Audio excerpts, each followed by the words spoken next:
Hi everybody, my name is Daniel James Drink, and I am started on this episode of the Joy of Pancakes. I just got all my colors mixed up. We just used our fancy new paint mixer to make that process a little bit easier on us. Gotta brush out some of this foam residue we got blasting around over here. It's all very DIY. But yeah, welcome to another episode of the Joy of Pancakes. This is a very chill, simple, relaxing series that we've been doing for a couple weeks now. It's supposed to be sort of a contrast to our Sunday live streams. On Sundays, we actually take requests from folks in the audience. But on the Joy of Pancakes, we don't take requests so much as we take prompts and try to use our own creativity to really draw out the magic naturally embedded in whatever that prompt should happen to be. So bear with me for one moment while I get these things set up. I see we got some folks in the chat here. Silly Things of Life on YouTube says hello. Bang Dream on YouTube says hello. Hey y'all, thanks for dropping in. Hannah Staus on Facebook says hi. Hi there, Hannah. Nice to see y'all. Thanks for dropping in. If you'll notice that the top of this video, the description of this video here, I'm going to start with the prompt, Vibrance. Vibrance is going to be my prompt for today. It's a little bit of an abstract one. I like the abstract prompts. They give me a little bit of wiggle room with whatever I end up creating. I'm just going to set my colors over here, get them all arranged the way I like. I'm going to go grab, I have a smoothie. My wife made me a smoothie. One second. Just come over here in our little break room. Whoop-de-doo. There we go. That'll keep me nice and energized. And before I get started, the last thing I'm going to do is I'm going to turn on the in-studio air conditioning, because Lord knows I need it. Come on now. It's not on, and it won't turn on.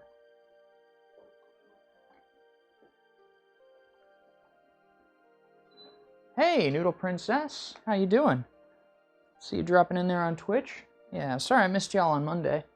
I was not feeling very well, and in today's climate, we really don't want to take any chances with that. But I took the day off, relaxed, caught some Z's, and my fever went away. So, since the start of the pandemic, on more than one occasion, I've gotten a very weird stress fever here and there. You know, anytime you get a fever when there's a pandemic around, your brain immediately decides, oh, yes, I have the plague. I am dying now. But nope, no such luck. Cool. Hannah Staus on Facebook asks, can you make Chat Noir from Miraculous if you do not have any in line? Hannah, this is not actually our request live stream. Request live stream is on Sundays.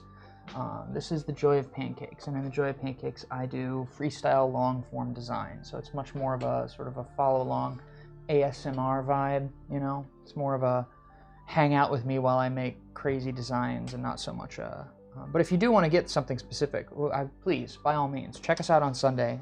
We set aside all kinds of time to do explicitly that, and I would love to make whatever you would like me to make for you then. Silly Things of Life on YouTube asks, can you make vibrant colored hair, girl?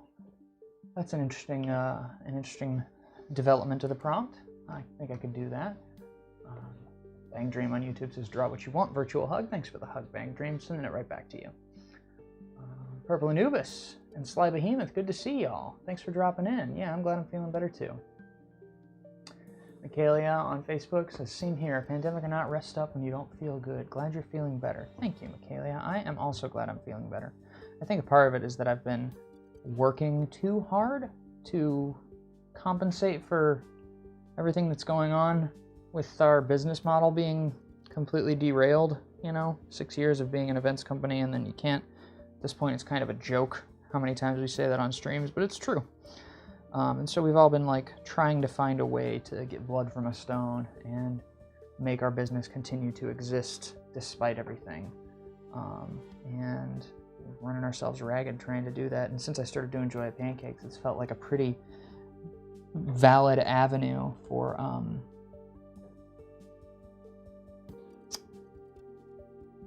putting my energy, and it takes a lot less energy as far as editing is concerned. So I have more freedom to take a day off, and that's really, really nice.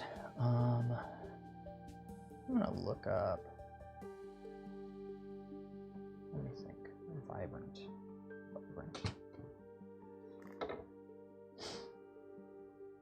What do I think of when I think of Vibrant?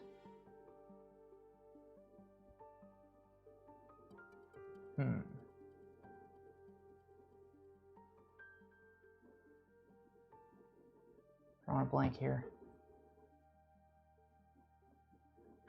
Actually, yeah, Northern Lights. Our Bruce Care on Facebook, and Michaelia seconded that. That is actually a very good. This is a very good little push. I appreciate that.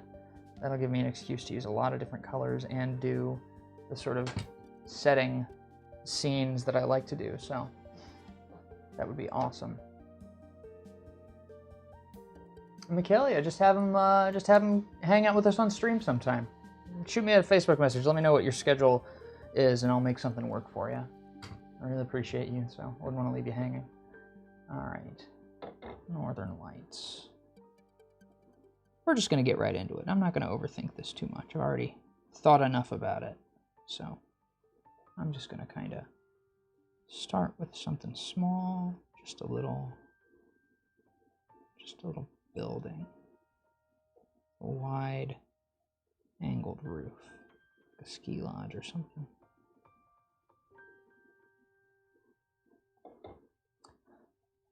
Kind of using a reference image. I looked one up because I wanted to be able to capture the essence of the Northern Lights, but I don't know how much I'll stick to this.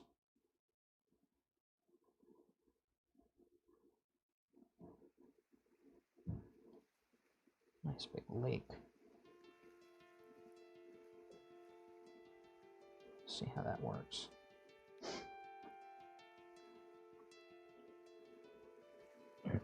There we go.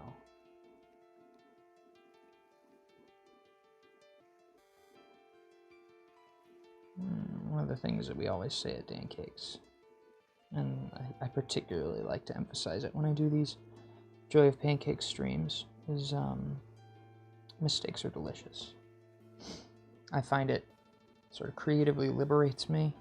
It lets me kind of cut loose and not worry so much about if something's going to be accurate or true to life or what have you. Like, that way I don't have to spend any of my time and energy second guessing and double checking, and I can just kind of flow, you know? And if I make a mistake, something I don't like or something that I can't fix, you just eat it.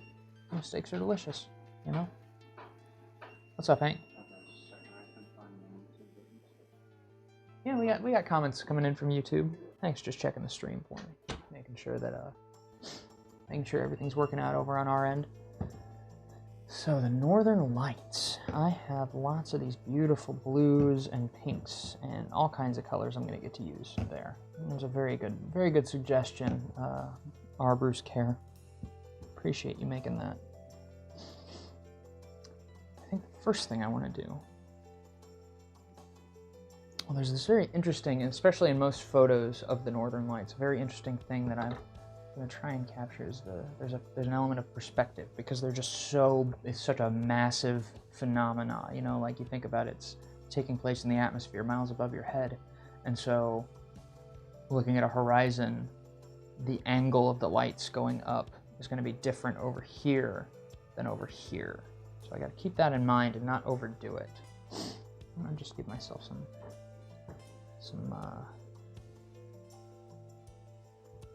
I'm going to get rid of this line, actually. I need that horizon to be a little further in the back so that can seem more like a wider body of water.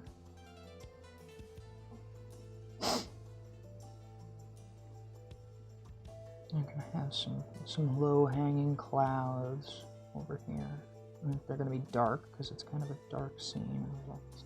beautiful lights behind them. So we'll just put some shapes, some forms out here like this.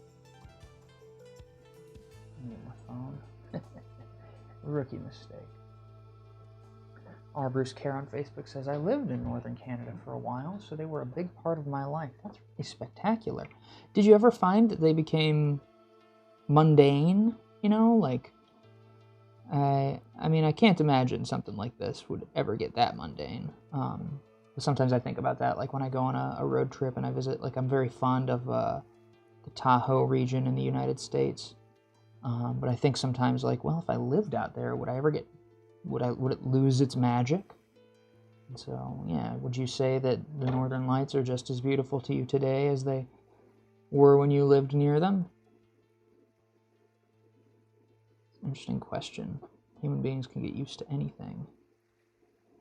Sometimes, especially when it comes to, like, beauty in nature, I think if you're the sort of person who just naturally, intentionally tries to cultivate like a mindful appreciation of something, I can't imagine it would get boring. I mean, I go for walks right outside the studio here in Maplewood, Missouri, and I find that I can look at a tree, you know, I can look at butterflies and squirrels on the branches and stuff, and feel a sense of wonder still. But it's because I'm looking for it, right? Like I'm intentionally trying. I'm like, I would like to feel a sense of wonder. And I do. Yeah,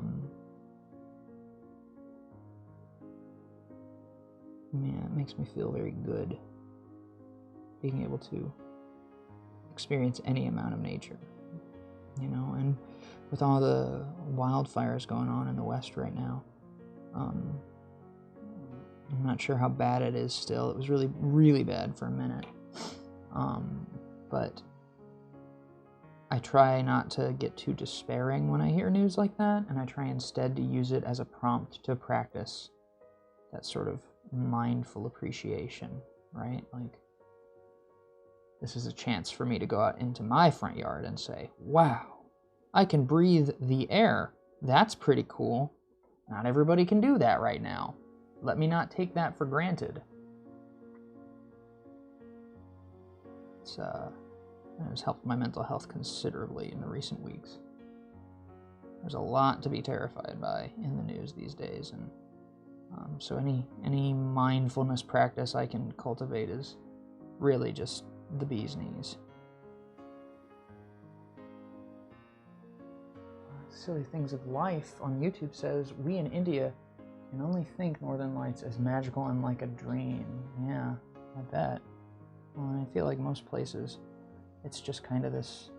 I remember, you know, being a kid and seeing it and seeing photos of it in textbooks, and it just doesn't compute. You know, your brain's like, what? I don't think that's real. It's kind of how I felt when I saw the Disney Aladdin movie, and Aladdin steals the gem in the I can't remember the name of the treasure cavern that Jafar sends him into, and the whole thing turns to magma. And I remember, you know, you're a kid and you're like, wow, that's crazy. And then a couple years later you find out that, like, yeah, magma naturally exists in the crust of the earth, and you're just like, no way that's real. There's no way that molten rocks are real. That's crazy. That's kind of how I felt about the Northern Lights when I first found out about them, if that makes sense. Our Bruce Care on Facebook says, absolutely, there's such an interesting phenomenon from a scientific perspective, and that just adds to their beauty and mystery. Yeah, I know the gist. It's something to do with, like, the way that light interacts with the, like, electromagnetic field of the earth or something, right? Isn't that right? Like, it's like something about the way that on the ice caps, or on the poles, the magnetic poles, it's specifically the magnetic poles that, like, cause that kind of strange effect, isn't it? I don't really know if that's the actual reason, but it's going to be interesting to try and emulate them. It's just like fire in the sky, you know?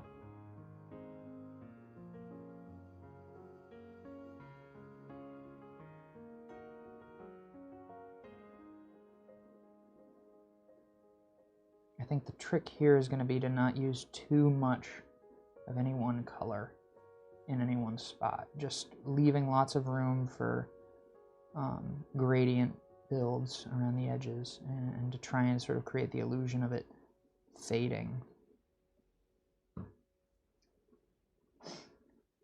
Chelsea Everett on Facebook asks, how is Anthromancer going? Chelsea, that's a fantastic question. Anthromancer it's continuing along. One of my main collaborators he came down with some pretty significant COVID symptoms, and he was supposed to be helping me do the typesetting of the manual. And he's still going to be, but right now he's kind of focusing on his recovery. And I'm trying not to push him too much. The overall, like the board game development, like the game itself is basically done. And we've got a manufacturer lined up, but we can't actually get the thing made until we have all of the assets. And one of the major assets is typesetting of the rulebook. And the rulebook is a pretty bulky component because I added all this other nonsense to the game, this esoteric lore and literature. And so, for those of you in the chat that don't know what Anthromancer is, it's a board game project that I funded on Kickstarter a little earlier this year, and it's a board game / Oracle Tarot system / concept album. It's a very layered experience, and that's really kind of the best way to describe it without talking everybody's ears off here.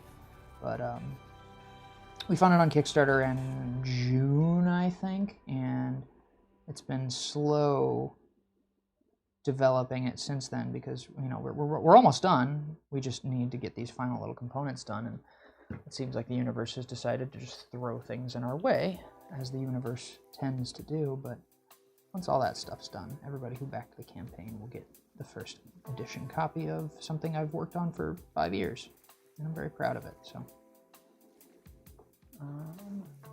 Chelsea Everett says, sending good vibes to him. I appreciate that. I think he'll be okay. I hope he'll be okay. I don't really know. I hope it doesn't stay with him too long, you know. I've been hearing a lot of stuff like that from folks, that there's these shadow symptoms that just won't go away for months. And since that's as far as we are in the pandemic, we don't really know if they'll ever go away. Shout out to people who are taking it seriously, because it has affected some of the people really close to me in my life, as I imagine it has affected a lot of others.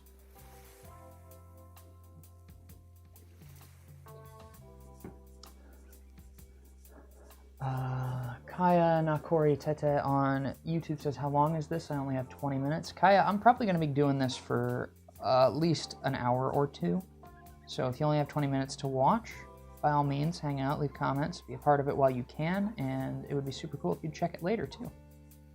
But yeah, it will be posted later, so no sweat. Silly Things of Life. I'm going back to try and make sure I don't miss comments, because there's a lot of comments coming in on the different platforms. Silly Things of Life on YouTube says, all stories of 1001 Nights are magical, and growing up reading them is very inspiring and boosts imagination. I bet. That's some of the most iconic global mythology out there.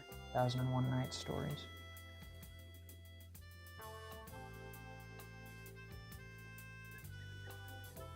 I've taken an interest in world mythology because I listen to audiobooks a lot. I subscribe to Audible, and so I get free audiobooks. Well, not free, but you know, like I get X amount of credits to spend on audiobooks every month. And who is it? Oh, hey, what's up, Dana? Hi. You dropping in to hang out? What can I do for you?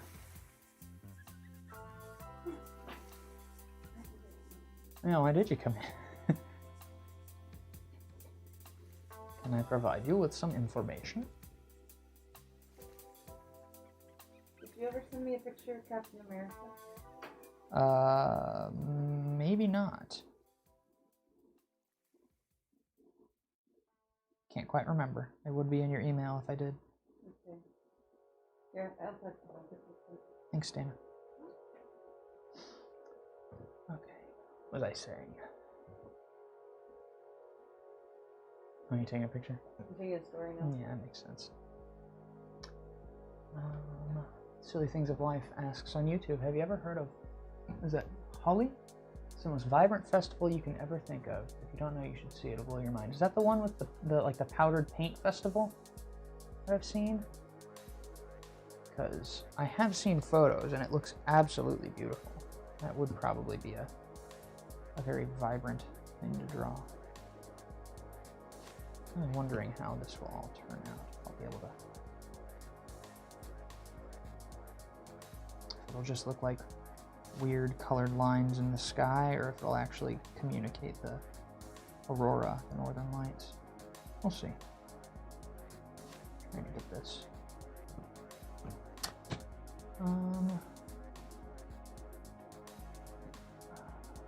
Iwaka says on YouTube, says, hello from Switzerland. Your art is amazing. Thank you so much for saying so. I very much appreciate that. I do what I can with what I have. And I like that I can share it with people as far away as Switzerland and India. It's very, very, very cool. It's one of the cool things about all the stuff going on in the technological development of mankind. Silly Things of Life on YouTube says 2 or 3 stories in them. I assume you're talking about the 1001 Nights are real. Which stories are real? Let's see if I can get these aurora reflections. I should probably put some more white down here to communicate that this is the surface of water.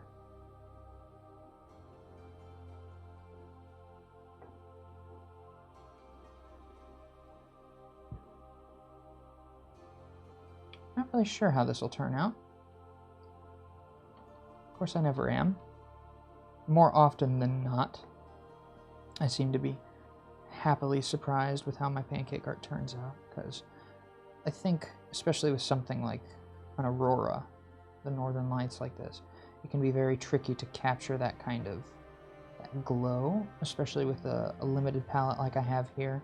It would be easier if I had actually mixed my batter for this particular design in mind, but I didn't, because that's the game here, you know, just kind of freestyle as I go. I'm trying to emulate those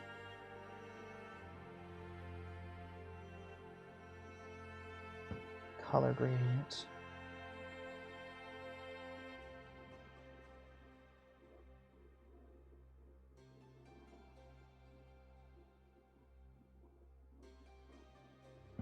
We'll see if it turns out the way I want it to.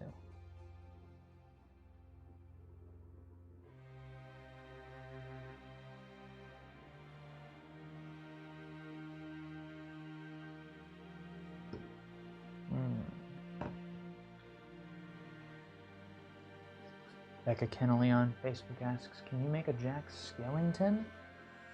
I'm capable of it. If you think that should be my next pancake, I'll think about it.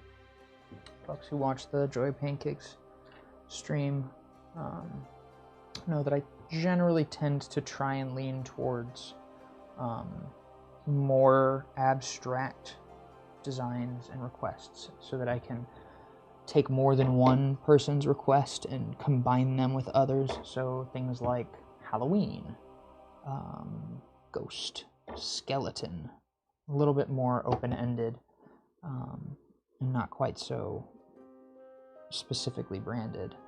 But you know, every now and then I'll go through and do one like that anyway.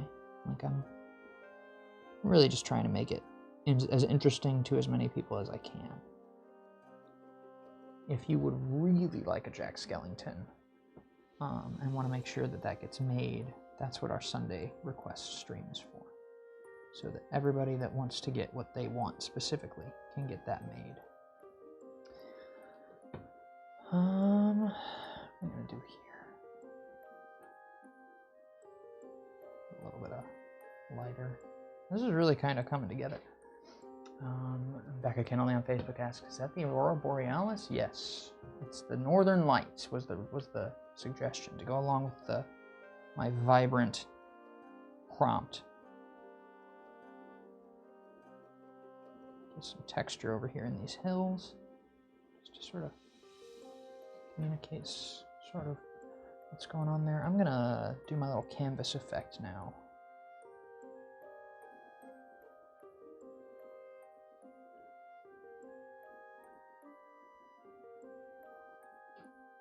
It's not really quite as perfect as I want, but that's okay.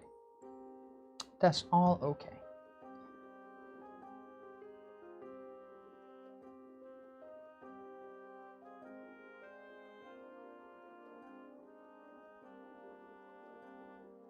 Just kind of winging together some shapes over here with the dark brown. Silly Things of Life on YouTube says the stories with the king named Harun ul-Rashid. So those ones are true. Those are based on the truth, huh? That's one of my, that's one of my favorite things about mythology is that there's historical figures out there, like tales of people and cities and wars and all that stuff that are like, they're presented in these mythological contexts, but then there's historical precedent for who those people actually were. Like you can look at the historical record and find, oh, that person straight up existed. I love that stuff. It's so interesting to me to wonder at like where the myth ends and the history begins, Because like there's really no telling. I mean, we could reasonably surmise that if there's suggestions of like magic and enchantments and that sort of thing, that a lot of times those things are embellished for effect, but I can't really know, like I think especially when you take into account the fact that like so much of magic has to do with human perception and not necessarily with any real specific thing that happens like objectively, but more how people think and perceive and see it. I love myth historical stuff. Bruce Care says, are there any natural beauties that inspire you regularly? That's a very good question.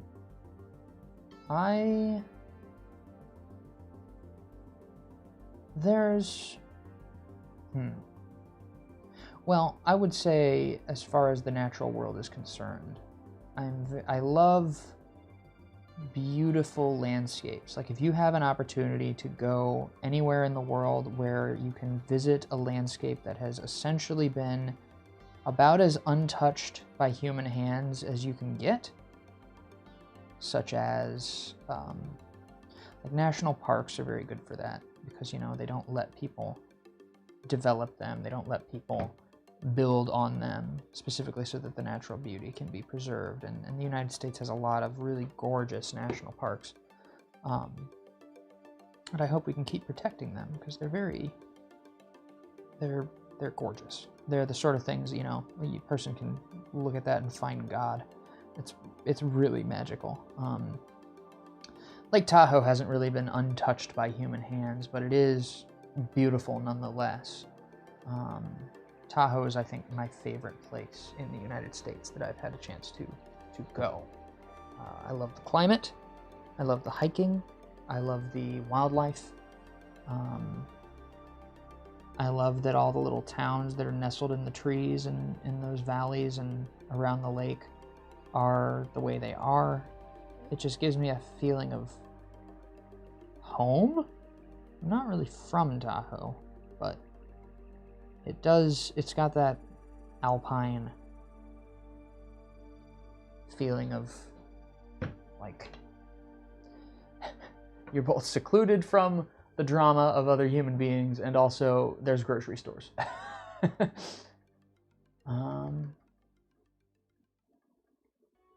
Michaelia says, looking good so far. Thank you, Michaelia. Becca Kennelly says, can you make a Niagara Falls with a rainbow over it? That would be something beautiful. That actually that's a pretty good request. Adam Topkoff on Facebook says, dude, your pancake art is so cool, dude. I appreciate that, Adam. Thank you for saying so. I feel very blessed that I have the opportunity to make pancake art for other people, especially in the live stream era like this. Silly Things of Life on YouTube asks, have you ever heard of Durga Puja? It is very vibrant. It is like Christmas for us. I can't say that I have. What can you tell me about Durga Puja? What's it celebrating? Christmas is the Christian holiday of the birth of Jesus. I know lots of holidays around the world have all kinds of really beautiful stories around them. So, yeah, whatever you can tell me in the comments. Everly Dalton on Facebook asks, could you do a Call of Duty Modern Warfare one? I am certainly capable of it. I probably won't lean towards that in this stream because the Joy of Pancakes is a it's really more about these off-brand, like non-branded, generalized, like nature, landscapes, settings, scenes. I do spooky stuff, skulls, just things that aren't really too specific. But if you really want to get a Modern Warfare pancake made, you can either commission us to make one and we can actually preserve it for your wall, like the pancakes you can see on the wall behind me, or you can drop into our Sunday afternoon live stream and we will make an event style one. But that's, Sundays are specifically for us to make specific requests like that. So if you really want to get that, drop in on Sundays and I'll take care of it for you. Let's see what else we got. Wella Kelly on YouTube says, can you add a little barrel in the falls? Like somebody traveling down them. It's cute. It's good to see you, Wella. Adam Topkoff on Facebook says, I've been following you for years. How long, man? What was your first... Why did you follow me initially? Do you remember? Let me know in the comments so I can get some perspective here. Zachary Vivado on YouTube says, yeah, I used to watch you back in 2016. Well, I'm glad you're watching again. I hope you'll give us a prompt. We were about to flip this pancake, and then we're going to need to get some words to smash together into another one. Silly Things of Life on YouTube.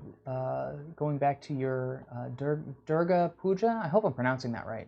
Durga Puja celebration says that it's about the worship of the power of Goddess Durga and the power of femininity, and also the defeat of evil power. That sounds very cool. That sounds like a very cool celebration. What kind of things do you do to celebrate? Because you told me about Holi, and that's the flower and paint festival. All right, this is just about ready.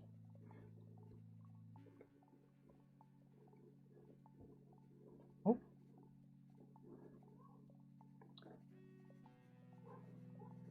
So this one was Vibrance, and the Northern Lights was our vector for exploring that, thanks to R. Bruce Care's suggestion and Michaelia Cloud's seconding over on Facebook.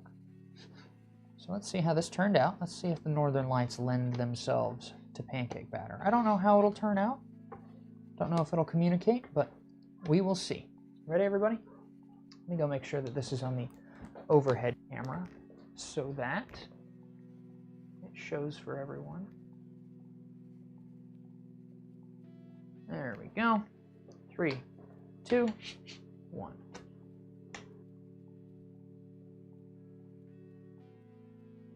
Very earthy tones, very interesting. I wish that I had more gradients from that indigo into that black, because if I had more gradients from there to there, I think it would look a little bit better, but I think it still looks pretty cool.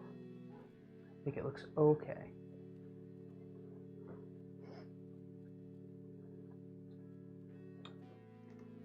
Yeah. It's got that twilight storm on the horizon feel. I like that. Cool. Really, Dalton suggests Farm 1 over on Facebook. That's a good one. I like that. Go ahead and plate that. Hold that up for the camera there for a minute. I will be showing these all one more time at the end of the stream, whenever I wrap up. So I'm going to set them off to the side for now. And let's continue here. Let me turn this griddle back down. Let's see. Got a lot of folks. Purple Anubis says, gorgeous on Twitch. Well, it says, oh wow, that's real nice. Zachary Vivado says, that's absolutely sick. Appreciate you saying that, Willa. The horizon point and the reflection are super cool. Iwaka says, great. Zachary Vivado, we can do something with the 7 chakras. That's very very compelling to me. I'm very much into the Eastern mysticism, symbolism, and all that stuff. Our Bruce Care says, that looks beautiful, Dan. Thanks for making it for us. Thanks for giving me that suggestion. It really helped me vector my creativity. Jesus Castillo asks, you're going to eat it? I am actually, it's going to end up preserved, like the pancakes that you see on the wall behind me. These will eventually make their way to the Dancakes store on dancakes.com. So folks who want to support us can actually buy a piece of art from the Joy of Pancakes streams and have it on their wall. Pick your favorite. Pick one that you helped prompt or what have you. Noodle Princess on Twitch says, super cool. So I had somebody suggest Niagara Falls with a rainbow going over it. I had somebody suggest a farm as a recommendation, and somebody suggest the chakras. Kind of have an image in my head that could maybe get away with doing all 4 of those, or all 3 of those. So I do love chakras, and I do love shapes, so give me a hot second here. I feel like I've been studying for this my whole life. I'm going to pull up a little chakra diagram. I'm going to try something very interesting here. I'm going to see if I can make a chakra diagram superimposed over maybe a little waterfall scene in the background. See if we can get away with this. So, for those of you who don't know, chakras are Eastern, I believe it originates in Hindu cosmology.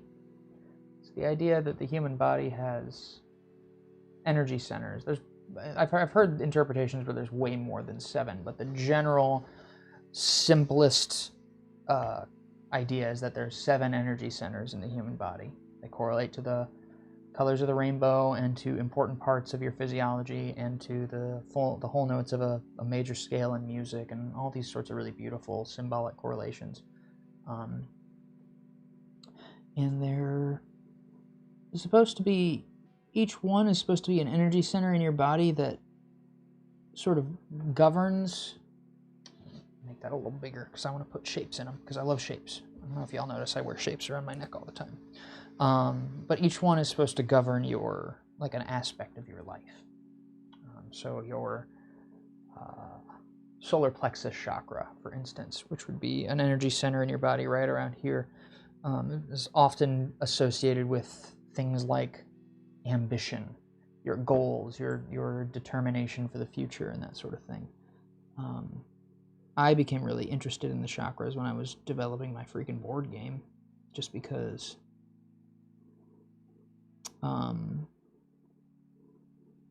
I stumbled into reading about them because the classical elements of earth, water, fire, and air are associated with the chakras as well. And those classical elements are the reason that the different suits in a deck of cards have their particular symbolism. And so there's all this like weird overlay between the East and the West occult cryptic ideas of earth, water, fire, air, ether, void, the cosmos. All these different concepts find their expression in this consonance that is shared across all kinds of disciplines. And if you want to paint this pattern over music theory or over physiology or over game design, you can. It's just this universally applicable aesthetic regiment.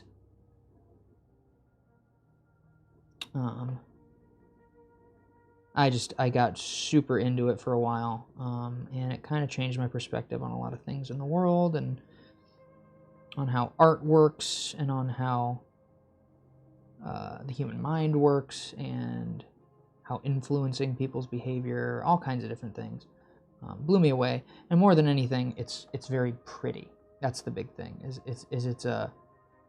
It's a beautiful way to think about the world. I think that there is this sort of cosmic order to things. The platonic solids are these shapes that I'm putting in here. They are the cube, which is tied to Earth, just down here. The icosahedron, which is like a D20 for all my D&D nerds out there. The I'm not looking at it right now.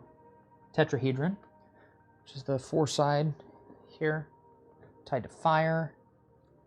Earth, water, fire, air. Air is tied to the heart chakra. I mean, I could really talk about this stuff for ages.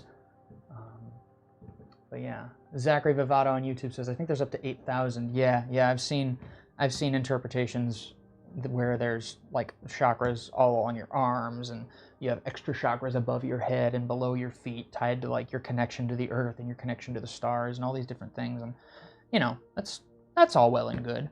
I personally, I find simplicity very pleasing, and it's very easy to communicate simplicity. You know, it's like if I can just tell you, here's the 7 chakras and here's what they represent, versus some guy that's like, actually there's 8,000, and comes along to try and tell you what those 8,000 chakras are and what they do. It's a totally different conversation. And then you don't quite have as much fun with the consonants, with the whole notes of a major scale and all that kind of stuff. So, you know, just kind of having fun here. Not really sure where I'm going to go with this design.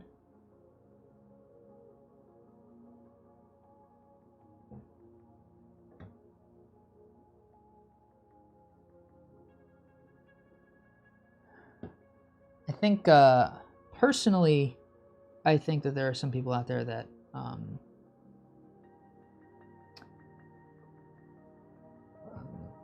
put almost too much of an emphasis on using the chakras for things like energy healing and stuff like that. That's just me. I'm a bit of a skeptical person, and I tend to think that in most cases, these concepts are most useful in the way that tarot and astrology are, which is to say as symbolic vehicles of self-exploration. They're useful in the sense that they help you think about your own story in a way that helps you better understand perhaps where your hang-ups are, or ways you aren't treating yourself right, and that, and the other thing, you know, how you relate to other people. But I think there are some folks who look to them for explicit answers, and I think that you can get into some trouble when you do that, because I don't think they have any explicit answers. I think that's one of the big gotchas of spirituality, is that when we try to find a system that will answer all of our questions and make our lives as simple as input, output, we kind of fall into the trap of realizing that there is no system that we can devise, that we can put down in paper, that will ever adequately describe the infinite possibilities in the universe around us, infinite possibilities in the behavior of the other people we relate to, the infinite possibilities inside our own brain. And so I think there's a very healthy amount of not knowing that must be cultivated in order to get the most out of whatever weird esoteric system you're dabbling with, like this, like the chakras. Let me see here. So that's the crown.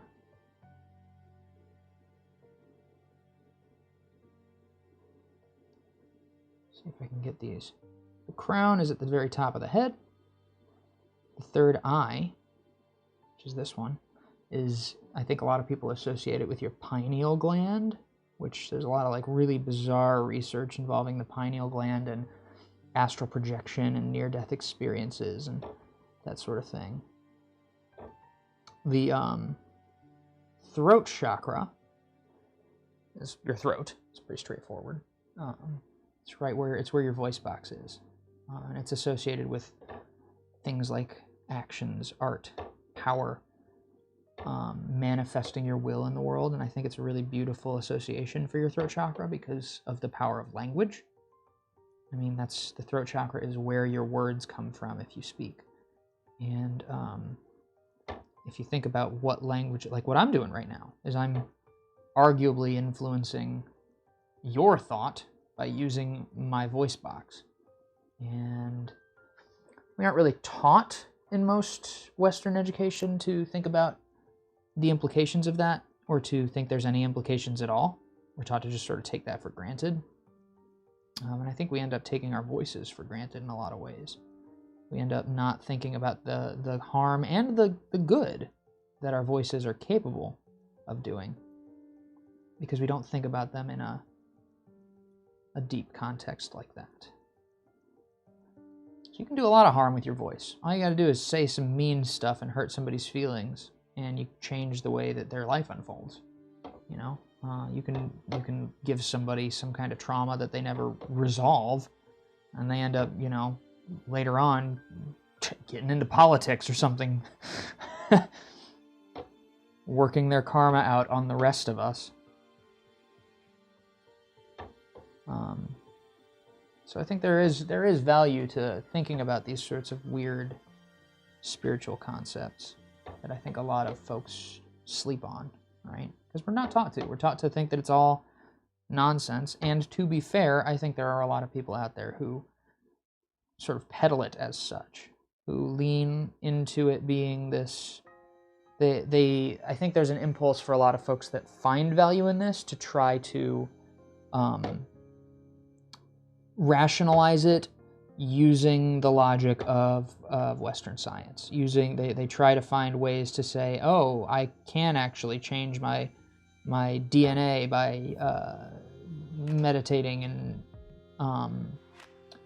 I'm capable of doing this, that, and the other thing. And there's so many things that people claim that, you know, I can transcend, I can project my consciousness into the past, all these sorts of things where, you know, in my mind, because I like to think of myself as a fairly skeptical person, you know, like I know how silly my brain, like I've looked at road signs before and read them as dirty jokes, and they didn't even say it. I just misread it and was convinced for a second that it said butts or something, because that's what your brain does, is it's constantly rationalizing and justifying its own hallucinated reality. So if I feel deeply in my heart of hearts that I'm communicating with an undead priest from Atlantis or something, like, there's no real reason that it's easier to believe that I'm not just convincing myself that's what's happening versus that actually happening.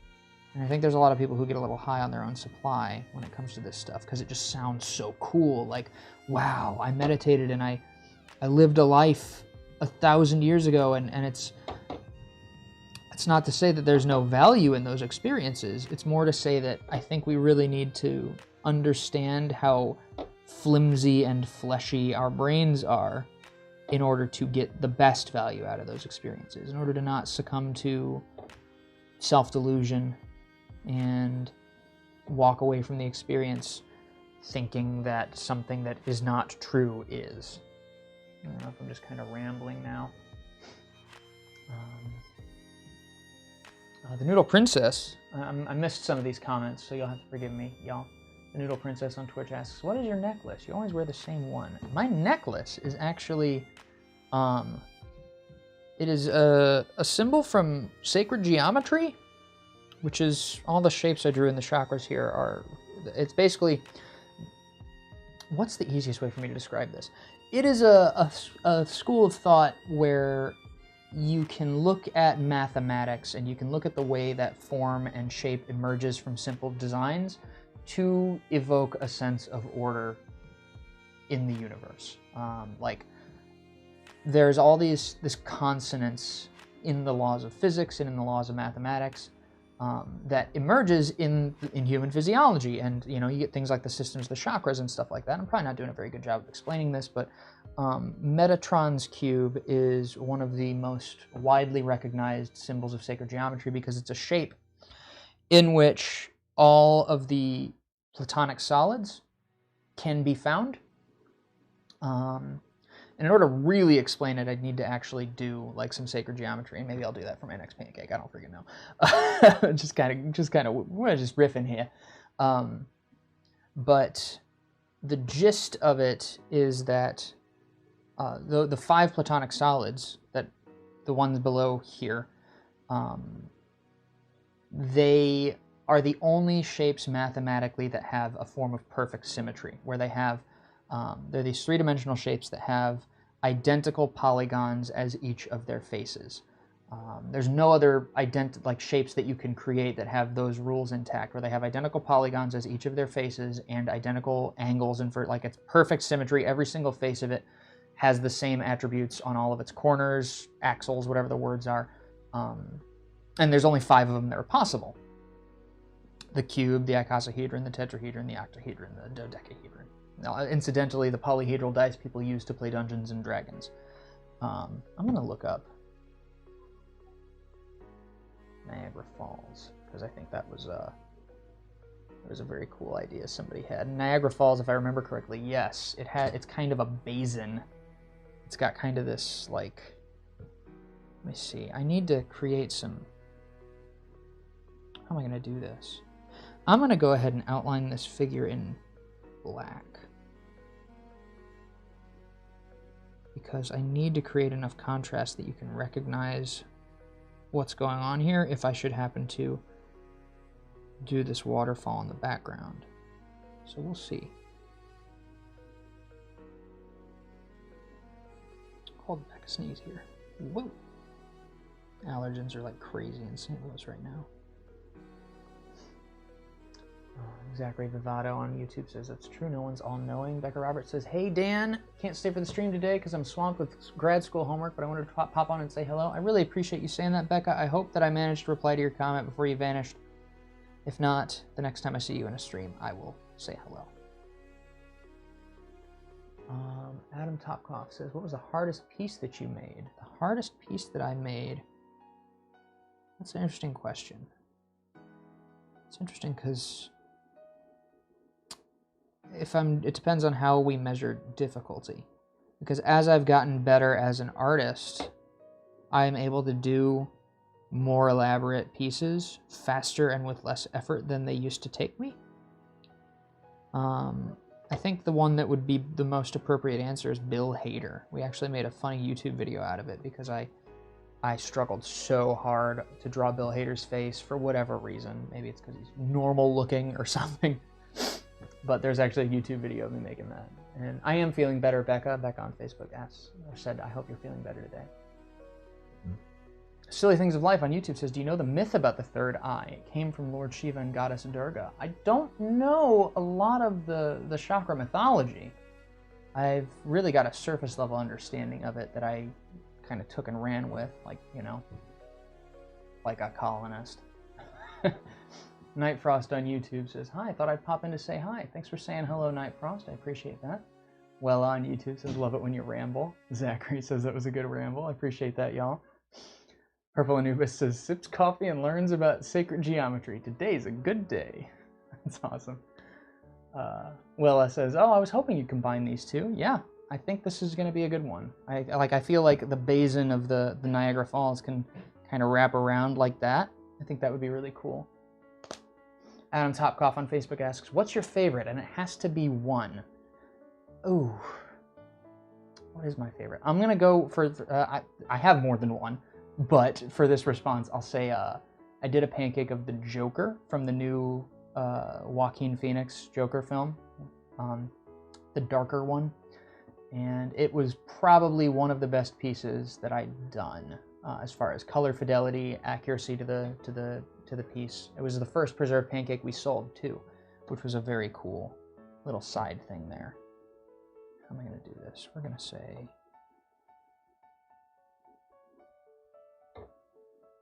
trying to Yeah, so much. I need to go and I need to surround these. Okay, alright, so before I continue doing the background here, I'm going to go ahead and completely surround the line work here with black, just so I can make sure that there's enough contrast. I hope I don't mess the design. I hope I don't overdo this.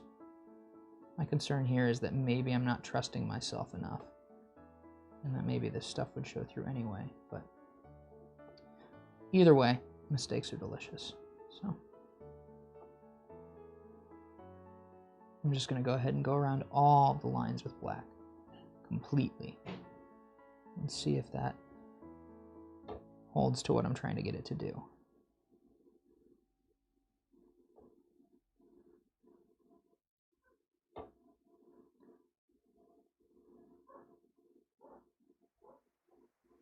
At any rate, you'll definitely be able to see the meditating person pose.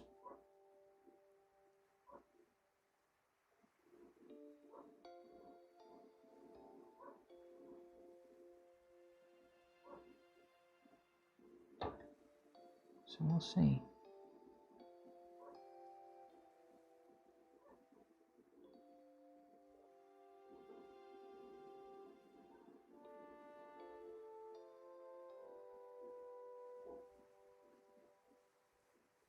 Okay. Did I miss any spots? I don't think so.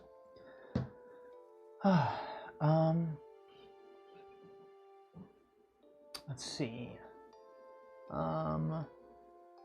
Willa says, no, I think you're right to add the extra black lines after they're enveloped by all that blue. Yeah, thanks, Willa. That was my concern as I was sitting here thinking, we're gonna lose a lot of that fidelity, huh? And this is gonna be kind of a fantasy interpretation of Niagara Falls, because Niagara Falls is not this symmetrical. It has this divot here, but it doesn't have the matching divot on the other side, but I kind of like it because it's sort of like the omega symbol, you know, the Latin symbol for the end.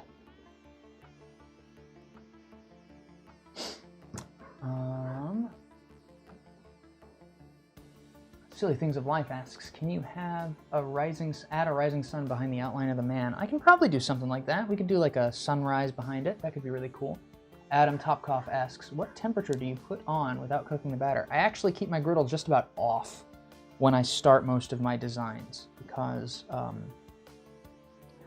the main reason is it gives me a lot of time, right? Time. I don't want to have a bunch of pressure to make my pancake design faster than I want, so I draw with the griddle off. Now, you will sometimes see me actually kick it on for just a second, and that's for if I want to set my lines. Like, it can be very useful, especially if I'm putting lines right next to each other, like this black and this white. It can be very, very useful for me for that first line to be solid, like cooked a little bit, just so that it doesn't smear or blend with the lines that I put down afterwards. But for the most part, I'm drawing with the griddle off. That answers a lot of people's first question is, how do you do it without burning, when I'm teaching them how to do pancake art? So we're gonna create these big cliffs here. Oh, this piece, you know, I need to reel myself in here, because I need this not to be this enormous.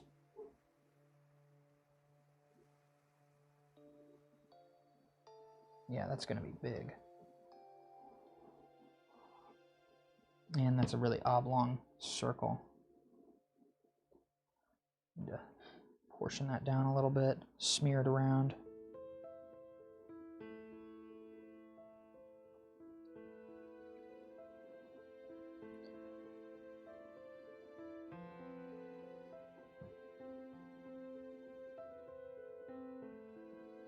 Make sure you wash your hands before you do pancake art, because that way you can get away with doing this.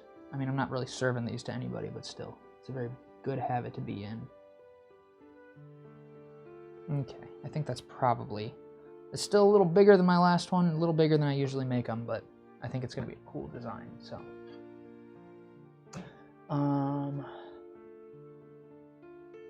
Wella Kelly on YouTube says, talk symbols. What do you mean, talk symbols?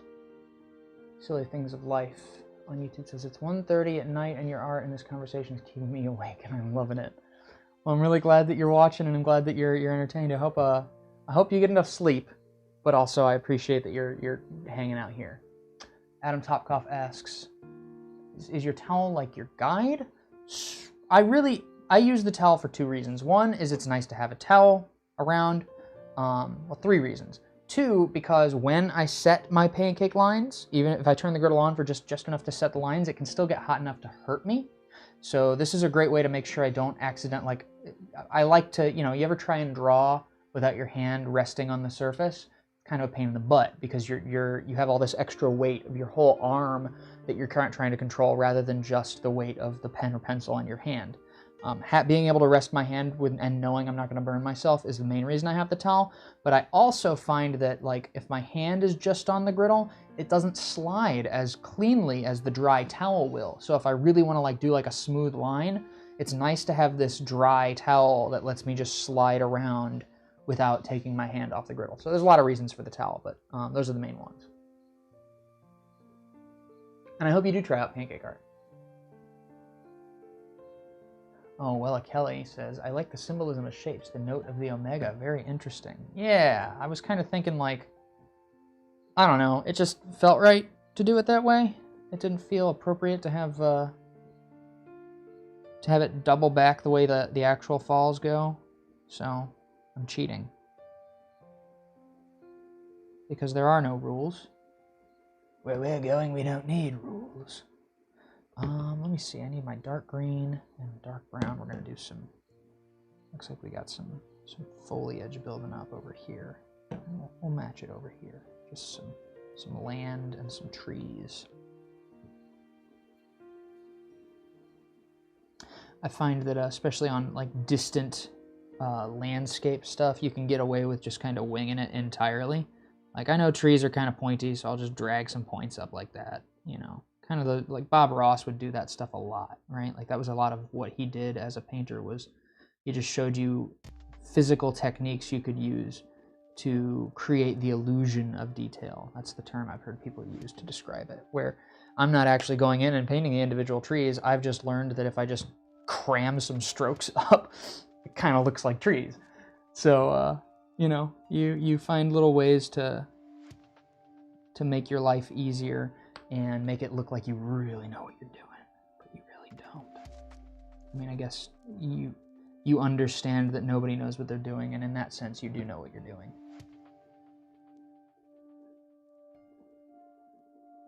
So these rocks all have wakes around them, lots of foam because there's water crashing up against them, so we gotta emulate that.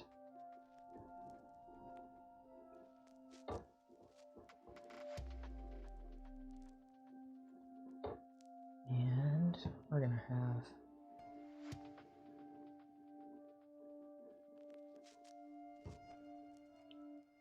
I'm gonna make that more of a horizon, I think. Not quite at such an angle. Just a big body of water, and then a stark line here that's more land, and we'll have maybe a little bit of trees and stuff going into the distance.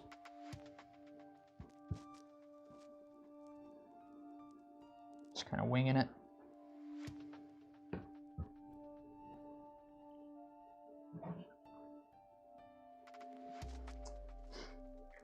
Silly Things of Life on YouTube says, the outline of the man represents Lord Shiva, and the myth is he is the controller and destroyer of nature, and also in Hindu mythology, king of heaven, hell, and earth. Yeah. Shiva's one of the big ones. I think one of the most... the extent of my knowledge of Hindu mythology is I've read a couple things on Wikipedia, and I've read the Bhagavad Gita. And there's a lot of really, really beautiful stuff in Hindu mythology. It's rich. It's a very rich tradition. And I'm really grateful to live in a time where it's so easy for me to me as a random American white boy to get on the internet and look stuff up about faraway cultures that I know very little about and have very little exposure to in my little American thorp. and broaden my horizon in big ways and help me understand all the differences and the similarities in a lot of myth traditions. I was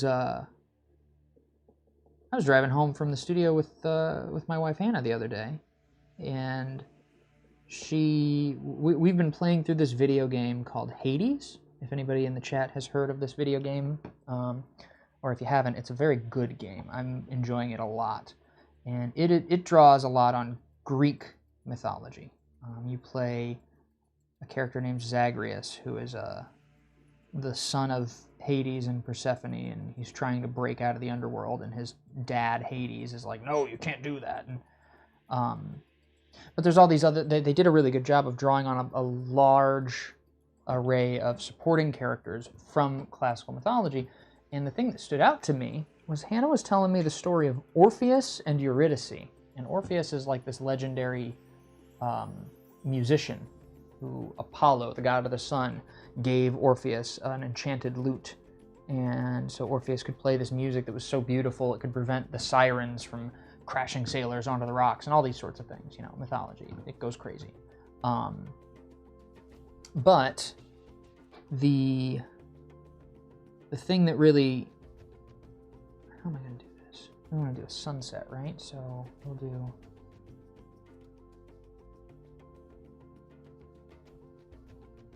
there we go. Sorry, bear with me, y'all. So Orpheus has this muse, you know, a beloved being who helps Orpheus come up with all this beautiful music. The muse's name is Eurydice, and both of these characters are in Hades. And so, because we've been playing this game, we were talking about this mythology, and Hannah was just explaining to me that in the story of Orpheus, Orpheus goes to the underworld to barter with Hades after, for one reason or another, Eurydice dies. And so Orpheus is like, well, I gotta go get my muse back. Loves Eurydice so much that just decides, I'm gonna walk down to the underworld. I'm gonna walk to hell. And I'm gonna bargain with the guy who runs the place. And Hades basically works a deal out with Orpheus where, well, you walked all the way down here, so here's the deal. You're not supposed to be here, but here. You can take Eurydice out of the underworld as long as you walk her out holding her hand, and you cannot look at her the entire time. And Orpheus is like, that's sweet. Sounds like a sweet deal. So Orpheus starts to lead Eurydice out of the underworld, and the entire time they're walking, he can hear Eurydice is like dying 1,000 deaths. Like he can hear her suffering and her pain and her lament. Can't look at her, because if he looks at her, then the deal's off, and she's stuck in the underworld.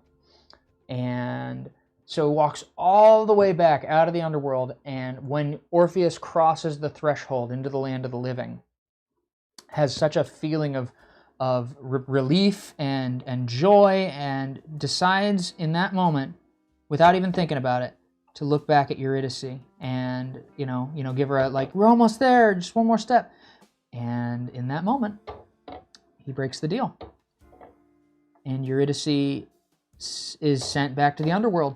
And I think Orpheus goes to the underworld too. Either ends his own life or something. But it's very, very sad.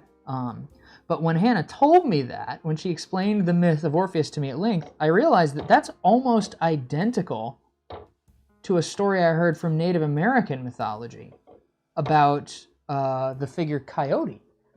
Coyote goes through a very similar experience. And this, you gotta remember, these are completely different cultures, completely different time periods. But there's this figure named Coyote who loses his wife and travels to the land of the dead and makes a deal with the Great Spirit there that if I can walk back to the land of the living with my wife and not look at her the entire time, then I get to keep her, and fails. And it's such a sad story when you really, like you think about the emotion of like I'm so overjoyed with how close I am to succeeding in this task and being able to be with you again that I'm going to look at you. Oh, crap, that was the deal. And it's really interesting to me that you've got these completely different cultures around the world that have stories that have such similar themes, such similar lessons in them. Like, and I was talking to Hannah last night. I was like, what do you think the lesson is of that? I mean, you know, like why is that a particular narrative that exists in the collective unconscious? Why should such different cultures have that particularly nasty thing as something they like to tell stories about? And the only thing that makes sense to me is just that I feel like that's what happens when you get people sitting around a campfire trying to think of, let's tell a story about the worst thing that could ever happen to a person. And it's like, it just so happens that that's the thing.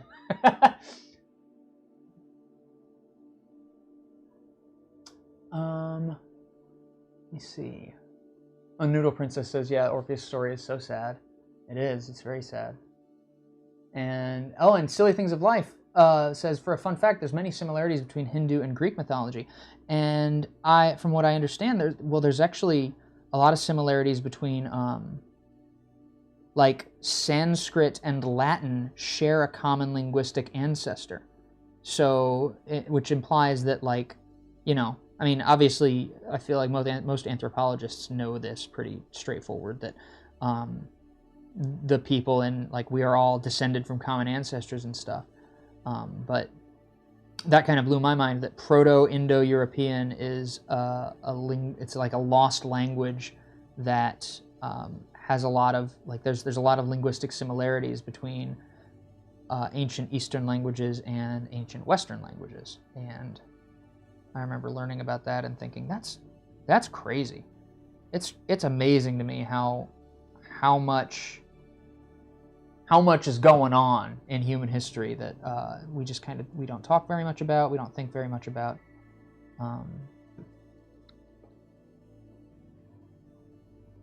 It's cool to learn all this stuff. I learned most of the stuff I know about mythology, I learned from a Great Courses lecture series on Audible, which is like they're a bunch of audiobook nerds who put together, you know, college level classes on audio so that people can listen to them as if, because I didn't go to college. The things I know are just from reading stuff. And I find that I tend to read and listen to the things that just interest me the most. So far, it's served me pretty well. I know a lot of weird things. I get to talk about it on my pancake art live stream, which I'm only doing pancake art because I worked at a diner. It's all very silly.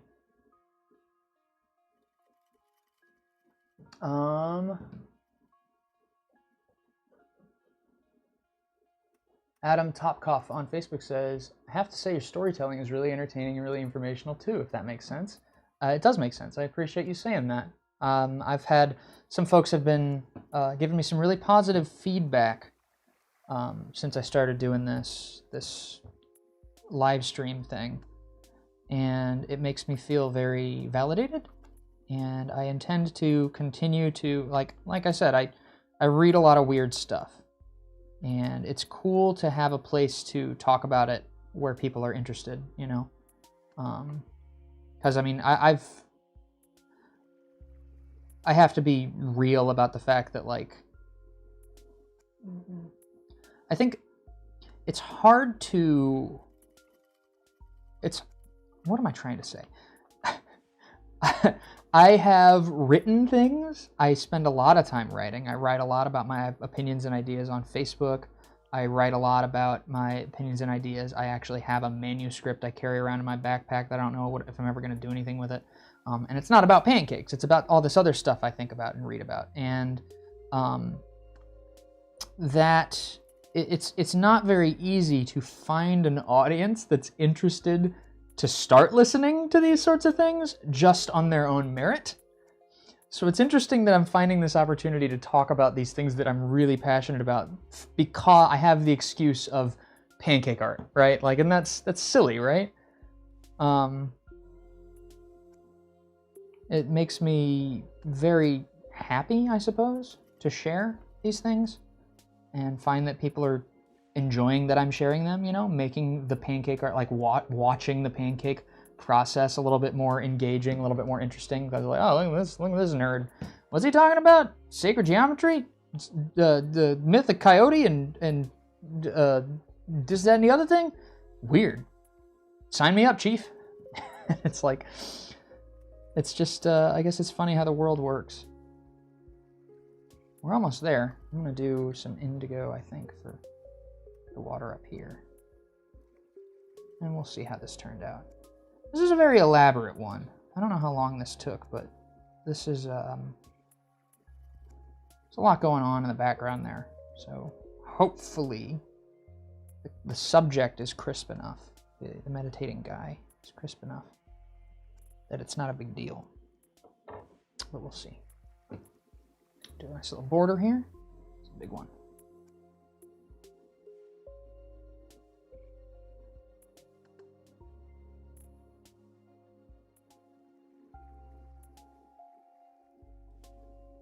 Okay.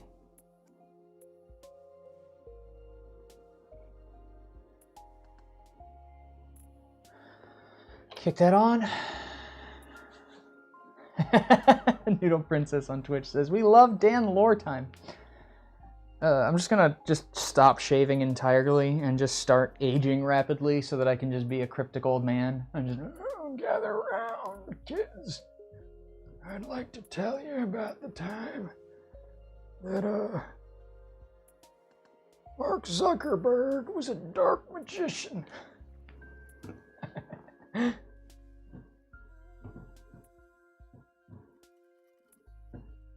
So this is going to start cooking, and then we can flip it over and see how I did on this peculiar request.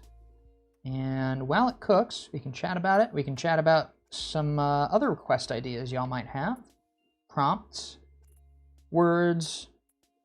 I haven't done anything spooky this stream yet, and we are getting, it is spooky season, I think. Thanks, Adam. I will. Adam says, no, stay who you are. LOL. I'm going to do my best.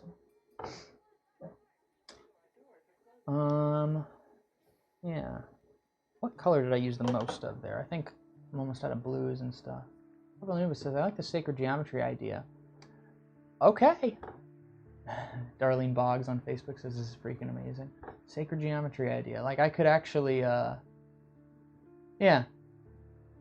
Well, that sounds it's right up my alley. I hope I don't alienate anybody, because I know the thing about sacred geometry and just the word itself.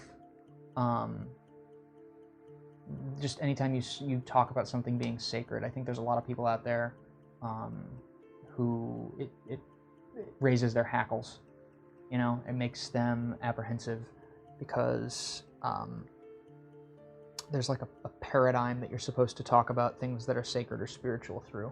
I feel like that paradigm has definitely expanded a lot thanks to social media, thanks to the widespread appreciation of astrology and tarot and all these sorts of things. Like, people have sort of turned their back on a lot of institutions that for decades, generations, thousands of years even, have been telling the world that they are the sole arbiters of truth. And now we're getting to a point where we can just look at their tax records and be like, oh no, you're full of shit. you're not actually. So yeah, maybe I'll do something like that. I'll think about it. I've got some other recommendations here in the chat. Isabella Zabo says, definitely something spooky. That's the only thing I say. Fine Lined on YouTube says, could you make a pancake for my cover for my single?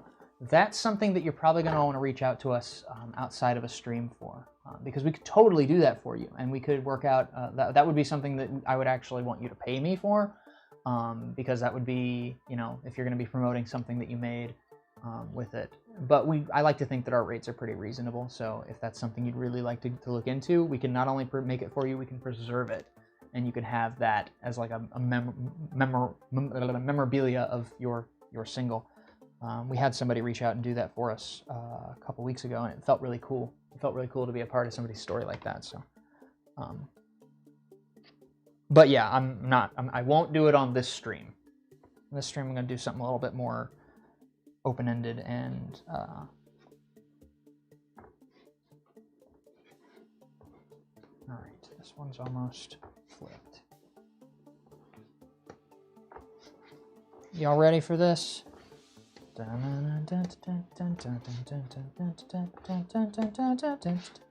Okay, let me go make sure this is on the overhead camera. I should get that Bluetooth keyboard set up. All right, here we go. 3, 2, 1. All right, that's so far.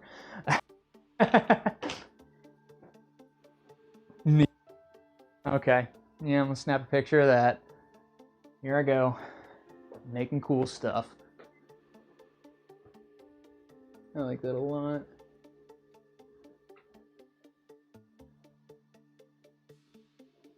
Yeah, it's weird.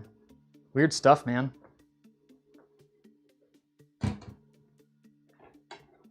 I love that. Wow. Wow. Happy with that. Very happy with that. That's a little bit bigger than the plate. This, so when we go to preserve them, it's pretty important that I don't let it dry out in a warped shape. And because this is bigger than the plate, this is going to warp around the edges. You might not be able to see it, but like right there, it's like bent in because of the shape of the plate. So what I'm going to do is I'm going to very promptly come over here. I have a sheet of wax paper, and I'm just going to go ahead and slap it on the wax paper right away so that it stays perfectly flat. That way, it'll preserve really nicely. And one day, that'll be on somebody's... I don't know, man, that might stay on my wall. I don't... That's very on brand for me. Ha! Silly Things of Life says, can you draw Goddess Holly? Spooky, vibrant, and right up the alley of our conversation. That is, that's very tempting. It's very tempting. That is spooky. Kali is brutal. She's very spooky. She's, she seems very vengeful, right? And is it Shiva she stands on? I know that there's a god, like a masculine god counterpart that, like, she stands on his chest while he looks serene. It's cool stuff. Let's see.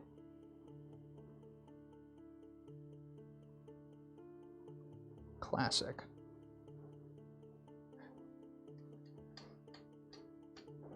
Okay.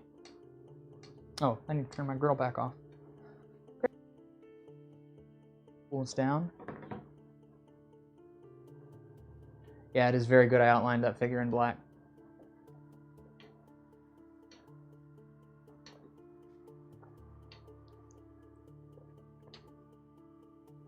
Drinking my smoothie.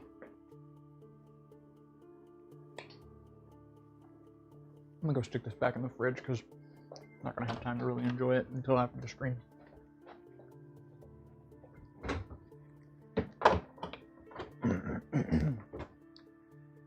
Okay. All right. All right.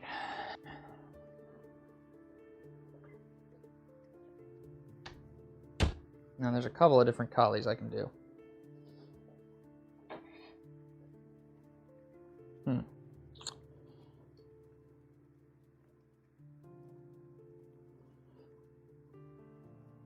Very intense.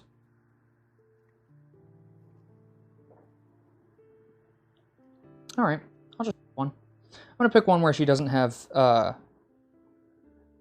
like an enormous number of arms and legs, because that's a little ambitious for me. Adam Topkoff says I gotta go. I have to go to work, but thank you for your stories and see you next time, my friend. Thanks for dropping. So you know we do Joy of Pancakes on Mondays, Wednesdays, and Fridays at 2 p.m. Central Daylight Time, and we do a Sunday request live stream at 2 p.m. on Sundays. So if you want to drop in on any of those, we would love to see you there. Appreciate you dropping in and hanging out while you did. And I hope you have a good day at work. Have fun. Be safe. Okay.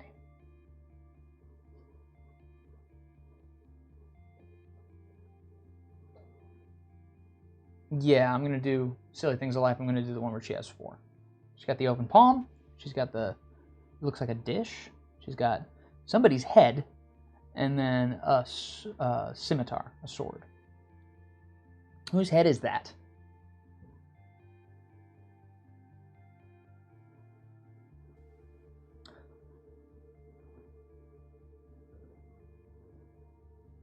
Everly Dalton on Facebook asks, do you ship out of the United States? Our griddles are shipped from our manufacturer. Like the equipment we use doesn't ship out of the United States just yet. But the commissioned pancakes, I think we're completely fine with shipping outside. I mean, the shipping might be a little bit more expensive, but we make and sell those ourselves, so we can work things out with you on like a person-to-person basis. Whereas the equipment we sell, mostly the pancake art kit, that's the big thing that that's actually shipped by a third party, because we don't do any fulfillment with that, so we can't ship those outside of the country yet, and they're not manufactured for like outside of the United States power systems and stuff like that. But yeah, the pancakes themselves, the art, we can totally ship to you. Jody on YouTube says, you should try streaming on Reddit. People would love this. I didn't know you could stream on Reddit. I'll have to look into that. I'll talk to Ben. Ben's the one who set up most of the stream stuff, and he also uses Reddit, so we'll look into that. Silly Things of Life says that the head on this goddess Kali I'm going to be drawing is Raktabij. Am I saying that right? A demon who's born from his own blood. That's why she's collecting the blood to drink it and stop him to revive. Huh. Well, thanks, Kali. Sounds like that guy probably shouldn't be allowed to revive. And is that why his tongue's out? Like, is he trying to drink his own blood there?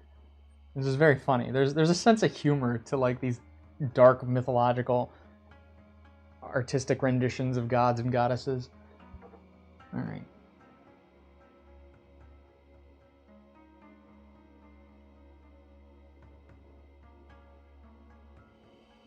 I'm going to have to draw her face pretty small in order to keep the whole pancake from getting out of control.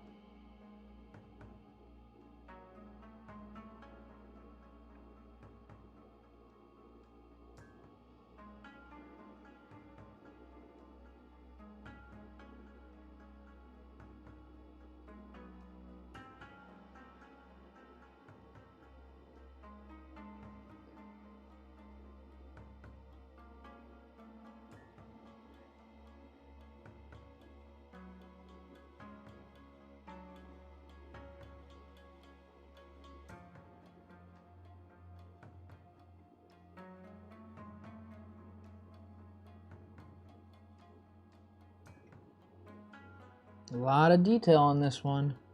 I didn't bite off more than I can chew.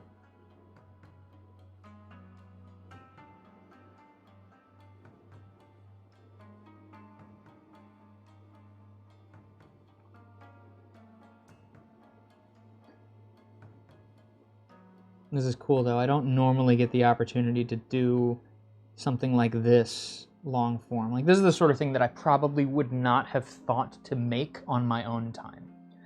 And so it is cool that that this was a suggestion. Let's see.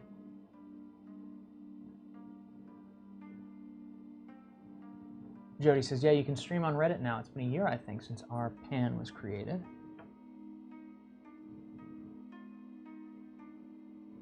That's cool. I should definitely look into that.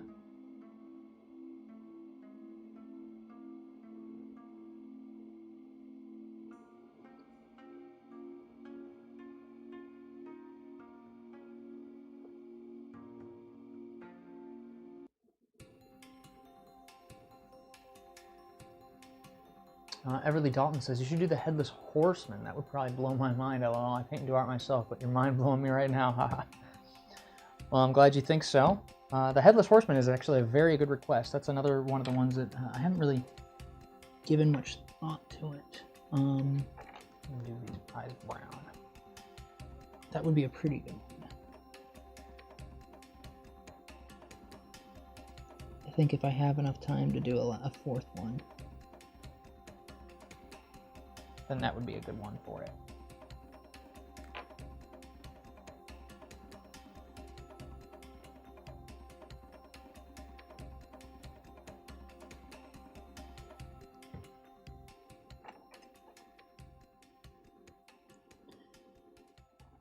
Silly Things of Life says the man under is her husband. Stepping on husband is a big no-no in our culture. That's why her tongue is out. Can you explain the meaning of her tongue being out? Because you've mentioned that twice now.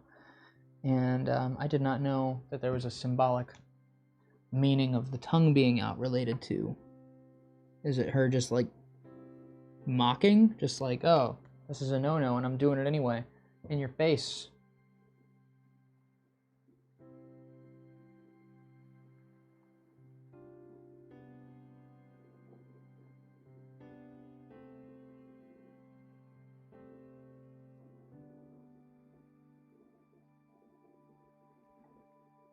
Opposite.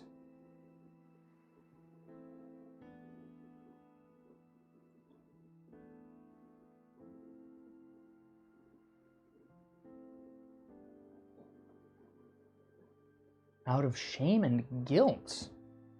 Interesting. She doesn't look shamed of anything, but I guess that's what that means. Jody on YouTube says, yes, please do. People love watching artists do their thing over there. Plus, people at Reddit have a lot of questions. That's cool. Well, and Reddit's actually the reason that I am that I have this as a career. It was a Reddit post that went viral in 2013 that ended up landing me on the Today Show, and so I have a special place in my heart for that website. Because if it weren't for that community, I would still probably be a fry cook or something like that. I mean, Lord knows where I'd be. But not here, presumably. And I'm very, very grateful that I get to be here. So.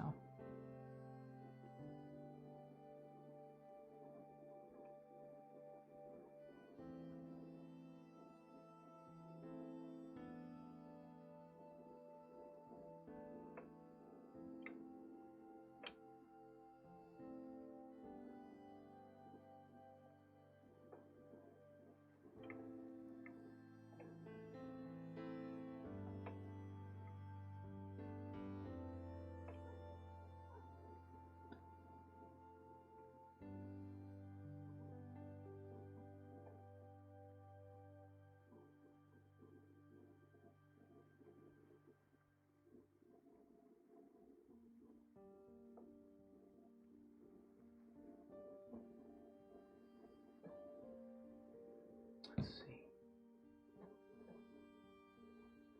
Alright. Silly Things Alive says, Kali is not her own form. She's actually very beautiful. You can say it's her alter ego. Gotcha. Like this is her on the warpath or something. She's definitely frightening.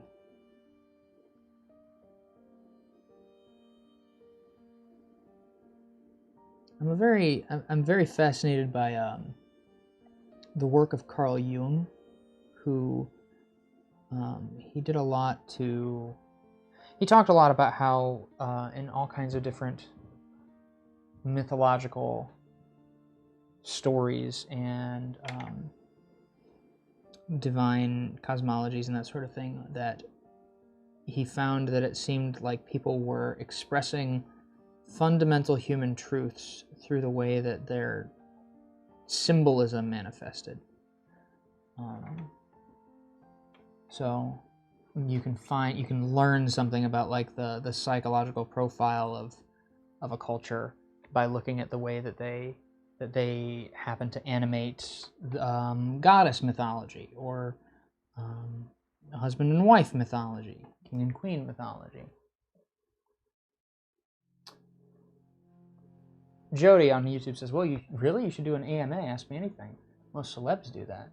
Yeah, I probably ought to. I did one a long time ago, a very, very short one right after the thing hit, but I never really was a big part of the community on Reddit in general. So maybe it would make sense for me to go back and host another one, you know? Take our social media following and be like, hey, guys, check it out, we're going to do an AMA. That'd be good. Probably good for us. Probably sell some girdles to them folks.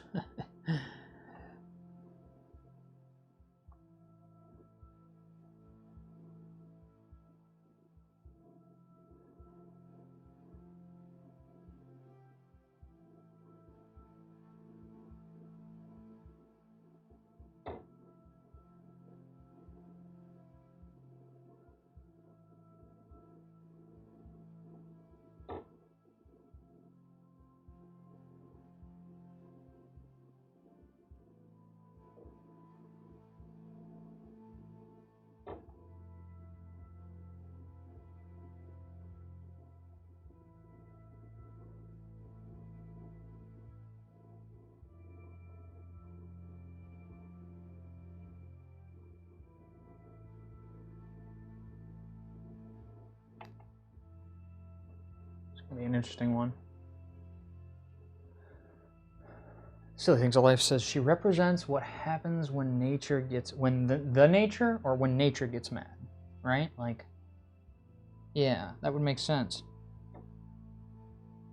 She stands on you.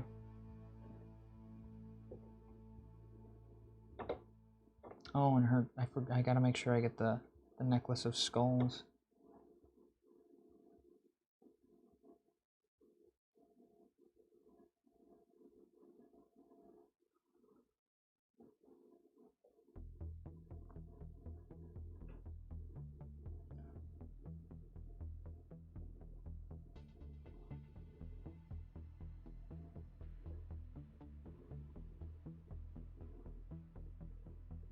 A lot of detail in this one.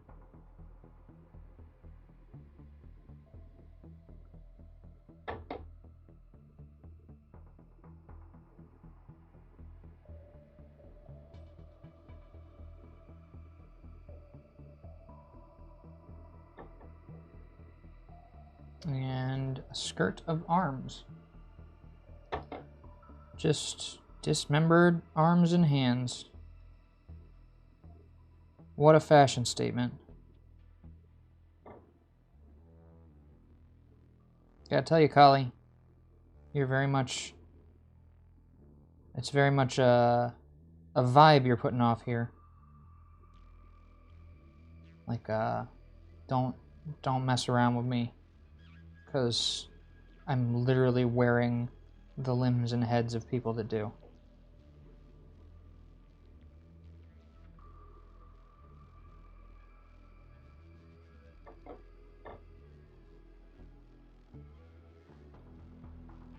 Very spooky.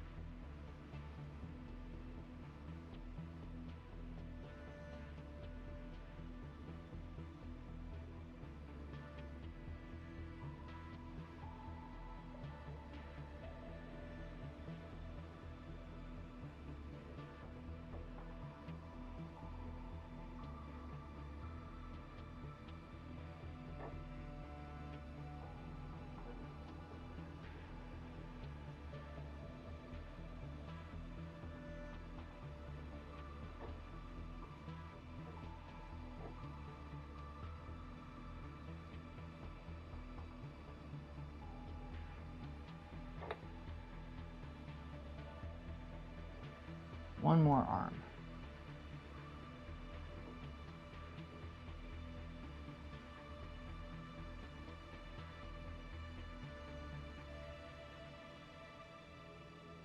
Oh, she's actually naked except for the belt of arms and the necklace of skulls and stuff like that, which is a taboo in your culture. And that's why she's wearing the remains of the demon. And fun fact, the night before the Kali Puja is Halloween in our culture. Huh. That tracks. That seems to make sense. The Noodle Princess on Twitch says, just read an interesting book on how ghost stories change based on who's telling them and the morality of the time and place. What's one of the more interesting changes that you found in that book? And also, what's the name of the book? Because that sounds like something I'd be interested in.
weird to try and draw a person's head in this perspective, upside down.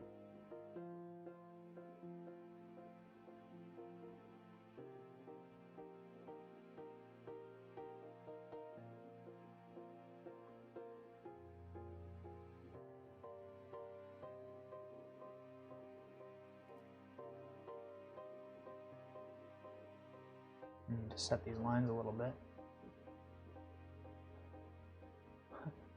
Awad Ahmed. Spamming the chat there, friend. Yeah, I can shout you out for spamming the chat.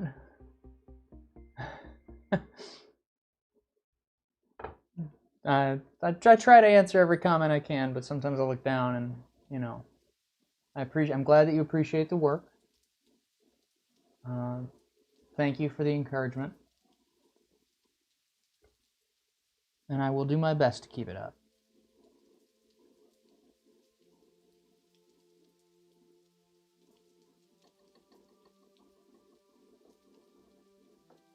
Okay.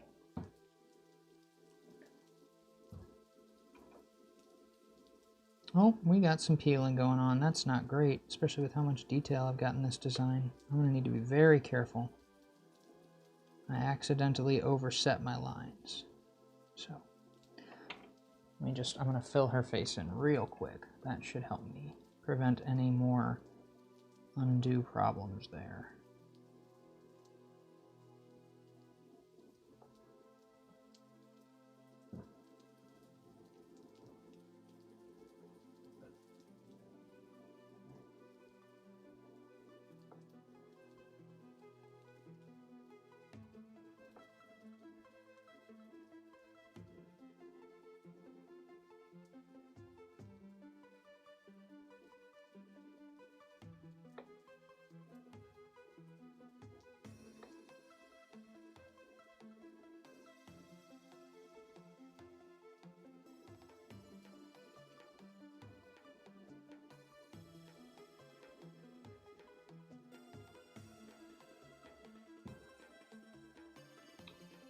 So Things Alive says you're doing fantastic. I'm glad you think so. I am doing my best. Everly Dalton asks, have you ever seen The Monkey's Paw? It's a horror movie and a book. I've never seen it, but I had to read the story when I was in school. And that one, that's iconic. That one sticks with you, man. That's a very good one. I'm a big fan of that kind of classic horror stories and stuff. It's very hard, I think, to come up with an original scary story, you know? It feels like one of the hardest mediums to be, one of the hardest emotions to capture in writing. And so I'm always very impressed by people who manage to do so. I think it's it takes a lot of skill, and I think it takes a lot of empathy, right? I think you really have to understand human beings in a way that makes it possible to even tell a story like that. And not everybody has that empathy, you know? Not everybody is able to, like, think deeply about what really gets under someone's skin and really frightens them, and replicate that in a story. It's impressive. Same with movies, you know? Movies, I think, can be even harder sometimes, because there's so much. It's not just the writing, it's the pacing, it's the communicating, all these different ideas. And yeah, I think horror movies that really are genuinely scary, and not just genuinely scary, but I think there are scary movies that have depth to them in a way that a lot of scary movies don't. A lot of scary movies just try and show you something scary, and that's fine, you know, and there's a lot of people that are into that. But what I really like is when a frightening story has something interesting to say about, you know, a human emotion. The one that I'm thinking of right now is called The Babadook. If you haven't seen it, I love it a lot. Don't go into it expecting that you're going to see the scariest thing you've ever seen, because it is scary, but I think the fear and the terror in that movie is a lot more. It's an emotional kind of. You have to think about what it's trying to say a little bit. It's not like it's like super hard to grapple, but I know a lot of people that went in to see that movie and didn't really like it, and I loved it. I thought it was brilliant. I love when something manages to say something in a fresh way, and that seemed to in my mind. Check the comments here real quick. Silly Things in Life says there's more than 20-foot-high idols made to worship Kali. Fawad Ahmed asks, what's your favorite anime? My favorite anime is, that's a great question. I'm going to be boring here and say Cowboy Bebop. I don't keep up, there's a lot more anime at everybody's disposal now than there was when I was, in school, growing up, watching anime at night on Toonami or whatever. Gundam Wing and Cowboy Bebop were my favorites. And Cowboy Bebop is the only one that I've ever actually gone out of my way to purchase like a box set of. So that's got to be my answer. Cowboy Bebop, my favorite anime. And just do a really good job of blending music and action and that sort of thing.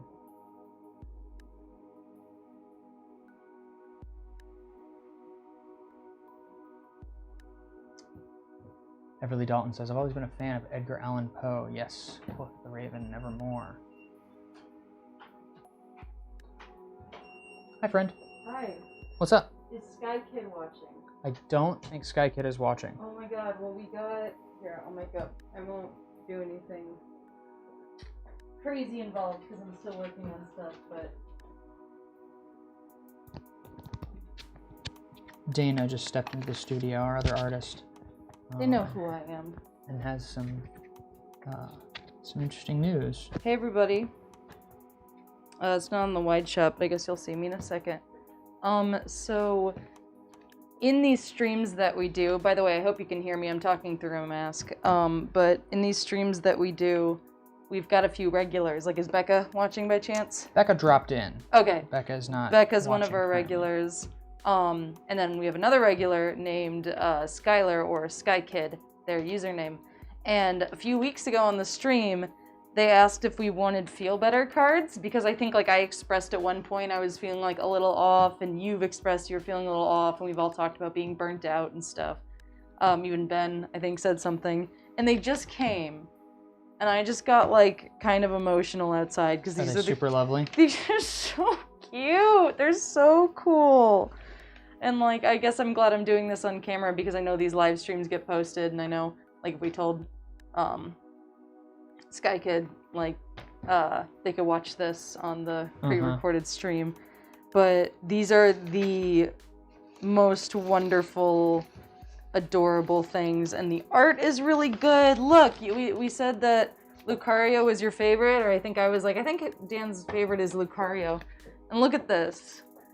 Guys, this is just from a fan. This is just from someone who watches our streams, who met you, I believe. Look at this. That's extremely cute. That's for you. It's so cute. I'm gonna go back to the overhead shot for the audience. But, yeah. That's really cool. Oh, that looks super cool so far. But yeah, so there's just this adorableness. And, good vibes. Good vibes. And do you think it would be too weird to read it? Or do you want to just read it off? Did you already read it? I mean, no, I read them. I just meant on camera. Yeah. No, I think that's probably fine. I can't imagine it wouldn't be fine. But yeah, there's a part of me that wants to wait until Sky Kid's watching live, but again, they can watch it, so I feel like it's fine. I'll just read a little bit. So this was written for Dan, again, by someone who was watching the stream and watches it all the time and asked if we would want Feel Better cards. Because again, burnout and all that. And so it says, it's been 3 years since I last saw you in person. Which, by the way, when did you see Skylar in person? That was South Texas Comic-Con. Oh. So that would have been, gosh, 400 years ago at this point? 3 years, according to this. Yeah. Wow. So back around when I was joining. Okay. Uh-huh. But it says, it's been 3 years since I last saw you in person. Despite that time of being gone, we've continued to keep in touch. I know 2020 has been rough on all of us, but even a tiny ember can light the darkest areas. No matter what happens, I'll try my best to assist thee in any way I can. You've been one of the best moments of 2017, along with Kellen Jeff, voice actor or something? Mm-hmm. Yeah, Hank said it was a voice actor. Now it's my turn to be a better bro for you. When you suddenly start to feel down, look at Lucario and Riolis in their cute little faces. It's not an edible pancake, but it will last if it doesn't get burned or wet or damaged. Thank you for being my friend / pen pal / confidant, etc. Hopefully one day we can meet again and play Smash Bros. Till the screen gives out. Ronnie and I, plus the bros, can't wait to support your work and talent. So keep it up, mate. Love, SkyKid / Skylar. That's really special. That's really special. And then, like, there's one for Ben, and it's just, like, joking with Ben and telling Ben to behave. Because Ben's always mean to Skylar. They like, fake fight, I guess. Oh, that Aurora Borealis is beautiful. I'm just saying that. Thank you. Oh my god, this is so good. But, yeah, I don't know how much I want to read now and how much I want to save for when Skylar's watching, because I know they're watching, like, all the time. Yeah. But, like, I am on the wide, so I need everyone to see this. So Skylar asked what my favorite Pokemon was, and I said Squirtle, because Squirtle's been my main since day one. And so I think this is a drawing of me holding Squirtle. I don't know who else it would be, and it looks like me. So, like, I'm crying a little bit. Look at this. I can't. It's so cute. It's extremely cute. And the message is so sweet. This just made my entire week. Oh my god. Yeah, Isabella, it is really sweet. That's the word for it. It's, very kind, you know? It's like, there's a lot to complain about right now. There's a lot to be afraid of, and, you know, a lot of things we feel like we're missing. But then you just get a little something like this, and you're reminded that there's just a lot of really good people out there that have your best interests at heart, and will draw you pictures. And they made Ben a Pikachu, but it's like the Smash Bros. Like, Lucha Libre Pikachu. Oh, you're on this camera. I can just show it here. So wait. There we go. Sorry, guys. Okay. Yeah. It's like the little Lucha Libre Pikachu, which is so good. And I love it. And then there's Raichu on the envelope. Oh my god. I'm gonna save, I think, like, I'll read mine when Sky Kid is on. And obviously I'll keep these at the studio, so next time Sky Kid is on I can just gush about this again. But yeah. I had to come show you that. Yeah, I'm glad you did. It's so cute. Look at it. It's so good. My heart is exploding. So I was kind of having a weird morning, so this absolutely just fixed all of it, so. Techno Geek on YouTube says, hello, just dropping in to say hello. Hoping you guys are holding up okay.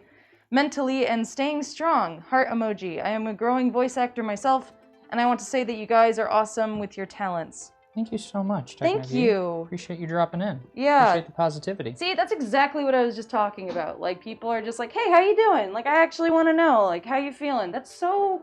Y'all, we have, like, the best fans. I know everyone says that, but, like, we have such a great group of, like... I don't even know how to describe it. There's just, like, a sincerity. There's, like, a sincerity and a kindness, and... For every negative comment we get, we might get literally 10,000 positive ones, you know? It's like I do the social media and I like never see, I don't know, there's just so much kindness. So y'all are amazing. Thank you so much.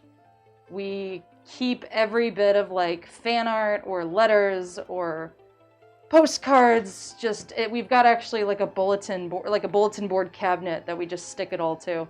And it just, yeah, we've got stuff from the past few years, and I don't know about you, but it makes my week. It's pretty good stuff. I'm excited to take a closer look when I finish this. Yeah. Also, that is a gorgeous color combination. Thanks. That blue around the gold. Yeah, guys, if you would, though, just like... I imagine Skylar is probably going to watch... Where does Skylar live? Would it be Texas? I thought for some reason I thought Skylar was like somewhere else around the world. No, I think Skylar is in McAllen, Texas, or around there. Okay. Maybe they might be somewhere it's for school. Okay. But no, they're probably either in class or just living their life right now. Yeah. As you do. So yeah, if you guys would just like, I know this is about Dan's art, but in case Skylar watches this, just give them some love for this beautiful artwork they made us, because honestly, this one hit me right in the heart. This is so good. It's just our favorite Pokemon. It was like, hey, what's your favorite Pokemon? I'll write you a card. And there's just all these, everyone has like a large colored illustration, personalized. Mine has me in it.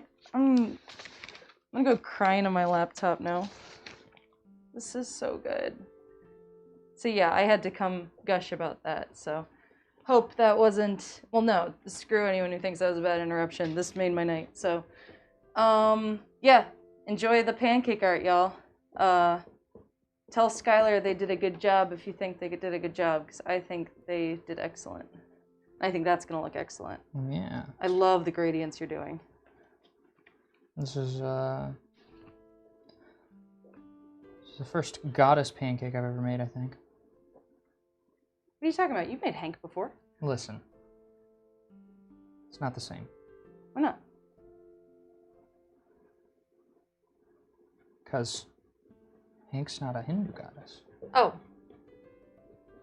Himbo goddess, maybe. Oh. Wow, the chakras one is gorgeous too. Yeah, I was really happy with how that turned out. I'm working on Anthromancer illustrations right now, so I was just looking at the one I did for the chakras. Wow, that looks amazing on the, not the wide shot, the Overhead? just like from a distance, I mean. Like looking cool. at it's just a great layout of Neat. colors. I used a lot on it, so we're gonna start. Let me see. Would you scroll up on the comments for me? 'Cause Sure. I missed some when you walked in. Tell me when to stop. That's probably good. Okay. I'm gonna go grab my phone. I'll be right back. Fawad Ahmed asks, if you don't mind me asking when you're making, what are you making and is the pan off as it isn't cooking? I just turned the griddle on. So most of this process, the griddle was off. It wasn't, let me use my white for this. It wasn't completely off. And there were a couple points where during the drawing of this, I turned it on specifically so that I could set the line work so I wouldn't get lines blending together. But I very rarely turn the griddle on very hot while I'm doing pancake design like this. The actual subject I'm making, this was a prompt from the chat. This is the goddess Kali from Hindu mythology, standing on top of Shiva's chest and looking terrifying. Apparently her holiday is right before Halloween in India, so makes sense. But yeah, the griddle is on now, and I'm just kind of adding some extra batter to the back to hold the whole thing together. There's a lot of colors going on in this one, a lot of blues and reds and golds, and I'm gonna see if it turns out okay. I think this would be a good one to preserve. For sure. And oh, sorry, I hadn't read. Go back up a little bit. Oh, okay. Truly a man of culture. Noodle Princess also likes Cowboy Bebop, I see. Sorry, I missed all that, y'all. Silly Things of Life. Are you talking about... you're talking about the Babadook. Yeah, that's what I was talking about right before Dana walked in. Okay, so scroll back down for me now. Thank you, Dana. Noodle Princess, thank you. It's not just me. Making big pancakes. Thick cakes. THICC. Silly Things of Life. You should keep this pancake. Goddess Kali brings protection and prosperity. Maybe that's that's probably a good idea. Yeah. Geraldo Gallardo. Hope I pronounced that right. Gerardo. That is some amazing work. Thank you, Gerardo, on Facebook. This is terrifying. And Jody says, yeah, the color combination is so beautiful. Appreciate y'all giving us feedback as we go. What, Noodle Princess? Yeah, what did Noodle Princess say? Read it aloud. Apologize to Dana for slandering her big pancakes, JK, JK. They're just kidding. Alright. You're right, though. Tell me when to switch the camera. I'll make sure it's going. Sure. Yeah. You gonna do a... Are you gonna record the flip? Is that what your one's at? Yes, I am gonna record the flip. Neat. Actually, I might not need to hit anything. I think it goes back to the overhead in a second. Yeah, it's on the overhead. Okay. Let me know if you need more than 30 seconds. I might. Okay. I'll just go over there and hit it. It's no big deal. Okay. You get in position for your tick shtick. All right, hold on. All right. Okay.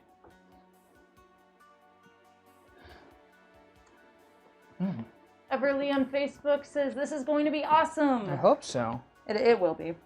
You've got that nice like color. Like I love gradients that go from one color to like a different, like completely different other color. And you took like yellow to sapphire blue.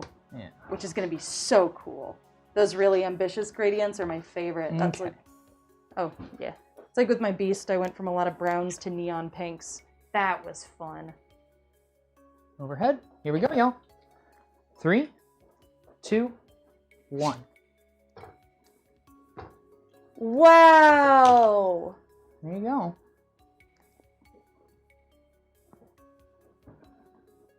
Neat. Love the expression. Tell me why the head she's holding looks so well rendered. That's so good.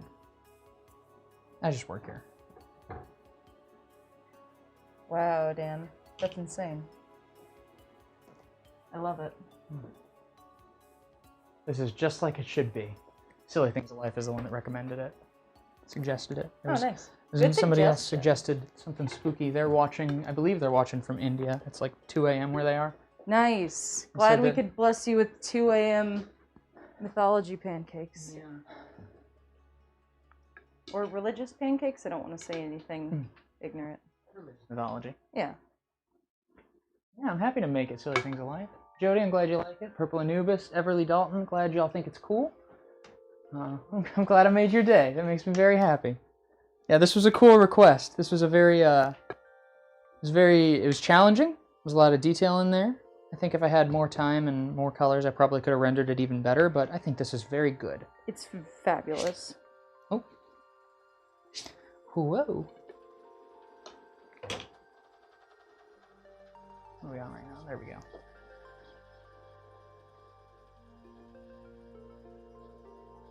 Neat.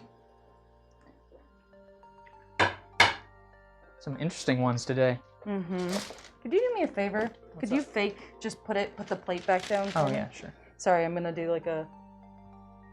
Ready?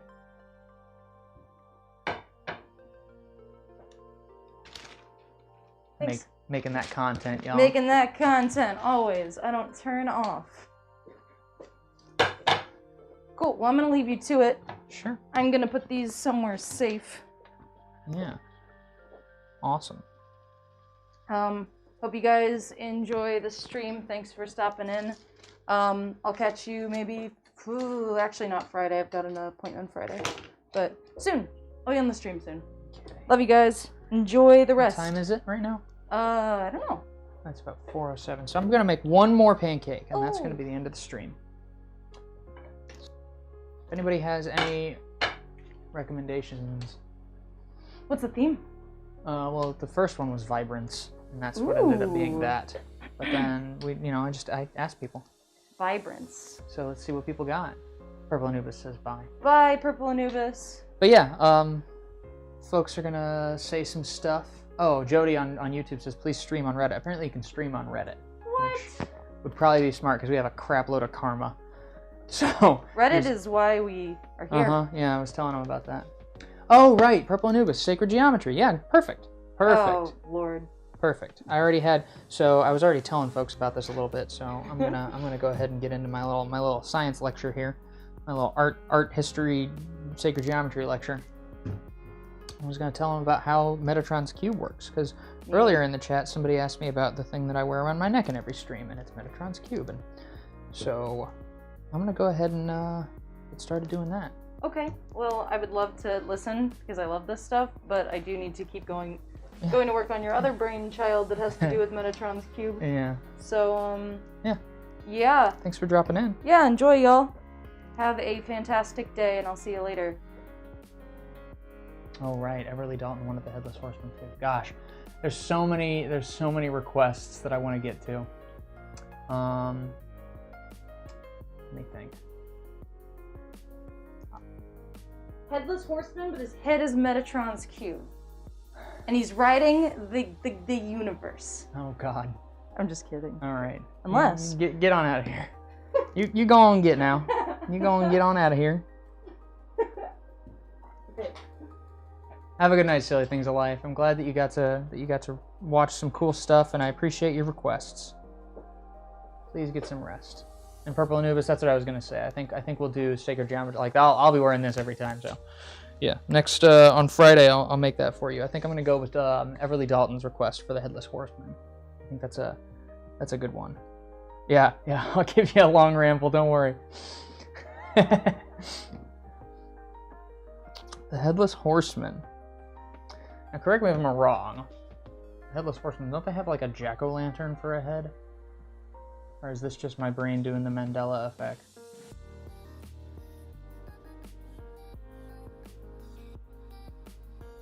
Sleepy Hollow. Yeah, they carry a jack-o'-lantern around. Or a skull, or there's lots of different interpretations. But it seems like in most interpretations, the Headless Horseman is carrying like a jack-o'-lantern. Very, very evil looking. Ooh, that's cool. There's a lot of cool ideas here. I don't want to just steal somebody's art, but I do want to like leave this open for reference purposes. Okay, so this will be my last pancake of the stream. I'm wearing down here. I've been trying not to drink as much coffee and or any actually. And this is my third day with no coffee, and I don't think I've quite gotten over the withdrawals yet, so I'm going to start probably getting a headache here in about 30 minutes or so. It's going to be slight at first, and then if I don't take any medicine, it's going to be real bad. This is what I do to myself, I suppose. But I have found that I get much better sleep if I don't drink coffee during the day. And I'm getting to a point in my life where I'm starting to appreciate just how valuable a good night's sleep is, because I need to be productive during the day. I need to edit videos, and I'm trying to write. There's 2 books I'm trying to write, and they don't write themselves, believe it or not. There's so many creative tasks I want to do that aren't going to get done if I wake up feeling like I'm dead all the time. That's a really cool way to... Yeah, I love that. Okay. Here we go. Here we go.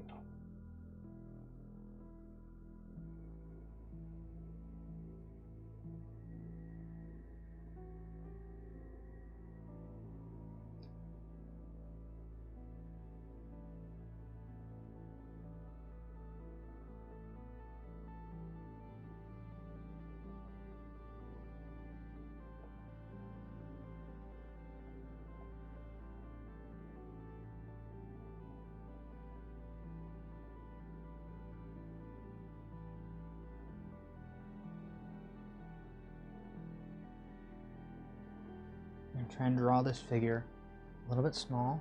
Logan Lewis on Facebook says, hi. Hey there, Logan Lewis. Thanks for dropping in. We're doing, Everly Dalton's prompt was Sleepy Hollow, and it is that time of year. Or, a Headless Horseman. And we'll make a vibrant moon in the background. Yeah, we'll do something really crazy, something zany with that.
Someone on YouTube, I can't read your name,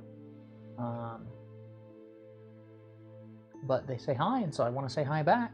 I wish I could read your name, but I do see you, so thanks for commenting.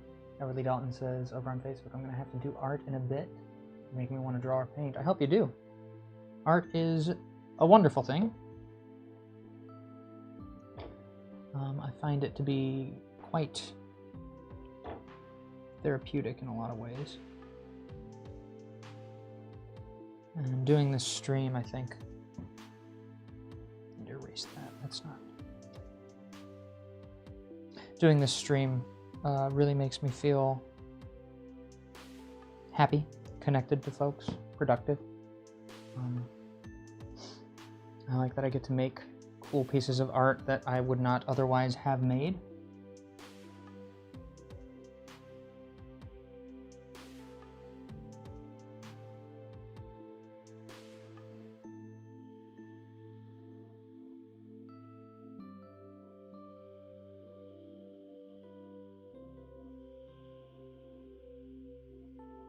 Is that dragging so much? Weird.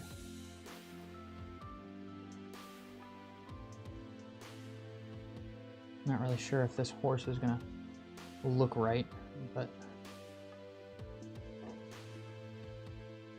I'm probably gonna end up doing a lot of it in silhouette, just so I can get away with it.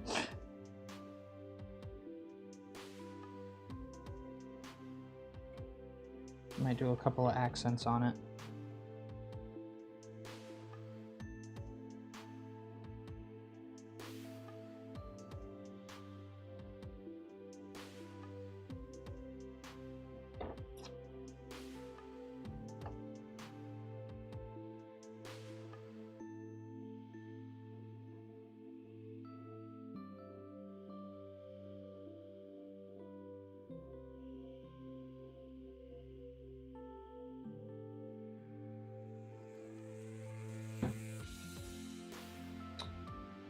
The Noodle Princess on Twitch says sleep is important. Glad you're taking care of yourself.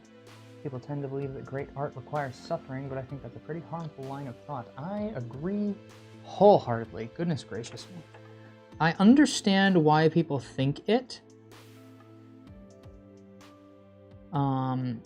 Especially as somebody who used to do a lot of poetry, I think. Poetry and songwriting.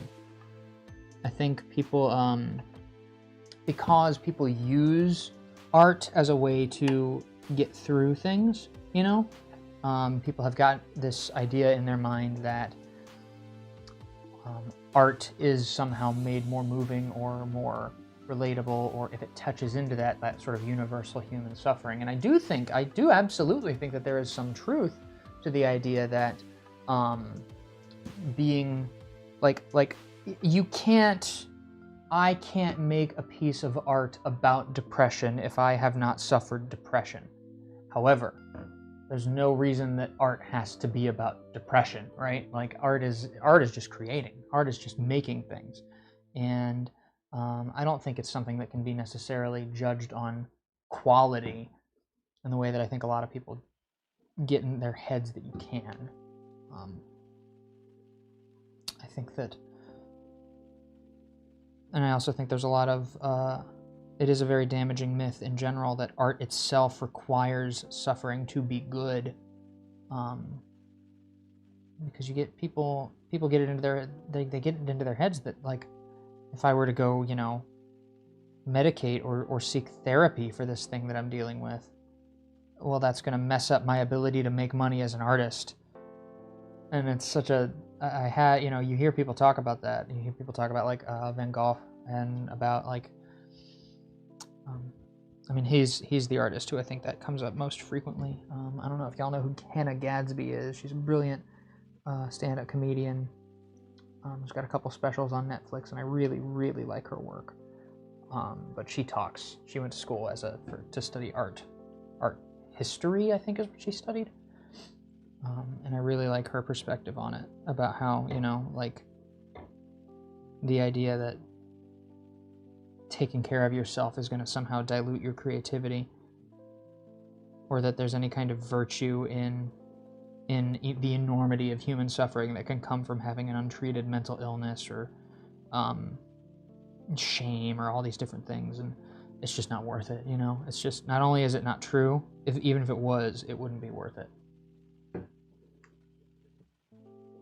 And when it comes to stuff like this, when it comes to like the joy of pancakes, the joy of painting, the joy of creating something new and beautiful that has not existed before, I have definitely observed that I am much, much better at rendering images and coming up with compelling prompts and finding inspiration when I have energy, when I have the wherewithal to do so, when I'm literally mentally and psychologically capable of existing without needing, a freaking gigantic dose of caffeine just to get me to face the morning.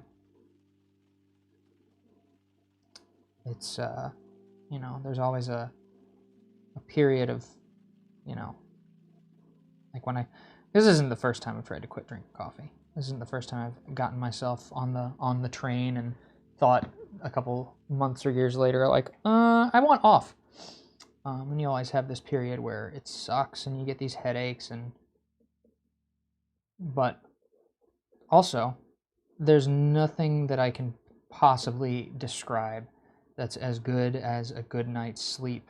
Like, just the feeling of waking up in the morning and just waking up, just being able to be, oh, I'm awake, and pull yourself out of bed and be like, oh, I'm ready to face the day. It's the sort of thing that, especially for folks that have, I know you hear parents talk about how, like, that becomes a myth, but there's a lot of people that don't even have kids, like myself included, who just accidentally stumble into these ways of life where you realize that, oh goodness, I literally haven't felt good, like haven't felt physically decent in months or years. I haven't just felt like I'm at my baseline since I was a kid or something like that. And yeah, it's nice to tap back into that from time to time when you find what it was I had a stress fever, and that's why I didn't do Joy of Pancakes on Monday. And I've noticed in the pandemic in the last couple months that every now and then I get, if I burn myself out too much, my body literally just says, well, you're not paying attention to yourself or doing smart things, so we're gonna go ahead and shut everything down. We're gonna go ahead and give you the chills and make you think for a minute that maybe you accidentally got coronavirus because you went and did that thing that one time, or you went to that store and that guy didn't have that mask or whatever. So your brain's gonna decide that you have the coronavirus, and so you're just gonna go ahead and freak out about that. So 3 times in quarantine, I've had this stress fever thing happen, and it's been months and months apart from each other. So I'm pretty sure that's not what's happening. I'm pretty sure what's just happening is I've been so stressed out about Dancakes and about getting things to stabilize in business sense, and releasing my board game Anthromancer, and running a Kickstarter, and all these different things that I keep finding myself getting into. And I'm using caffeine as a way to try and just push past my body's signals that I'm going too hard or pushing too far, and eventually it just catches up with you, and you're like, well, I can't get away with this anymore. And then I take one day off, I sleep like 12 or 13 hours, and I wake up and I don't have a fever, and I feel okay. And usually I go right back to drinking coffee, but this time I was just like, you know what? I'm just gonna not. if I don't have the wherewithal, if I don't have the focus or whatever to do what I'm quote unquote supposed to be doing, and I need to drink a cup of coffee, I'm just gonna not do the thing. I'm just gonna move past it and say, you know what, forget it. This time, I'm just not gonna do the thing. And focus on taking care of myself. Focus on getting enough sleep. Because it's a seductive little, it's a tricky thing, you know? You get into the frickin', you take that first sip when you haven't had coffee for a while, and you literally feel like you have suddenly accessed the knowledge of the gods. And you're just like, oh man, yeah, no, I totally understand why everybody drinks this stuff, my goodness. But after that first cup, it's all downhill. It stops working. There's a gnat in the studio trying to get into my mouth. But yes, it stops working as well right away. And from then on, the moment after that first cup of coffee, you have fallen into the train where you're just treating withdrawal. And now you need a cup to make it through the day. And I'm just like, there's got to be a better way to do this. Let's see, we got some comments I've missed. Quinn Hidalgo on Facebook says hi. Hey Quinn, thanks for dropping in, saying something. Glad you're watching this. We're making us a headless horseman pancake right now.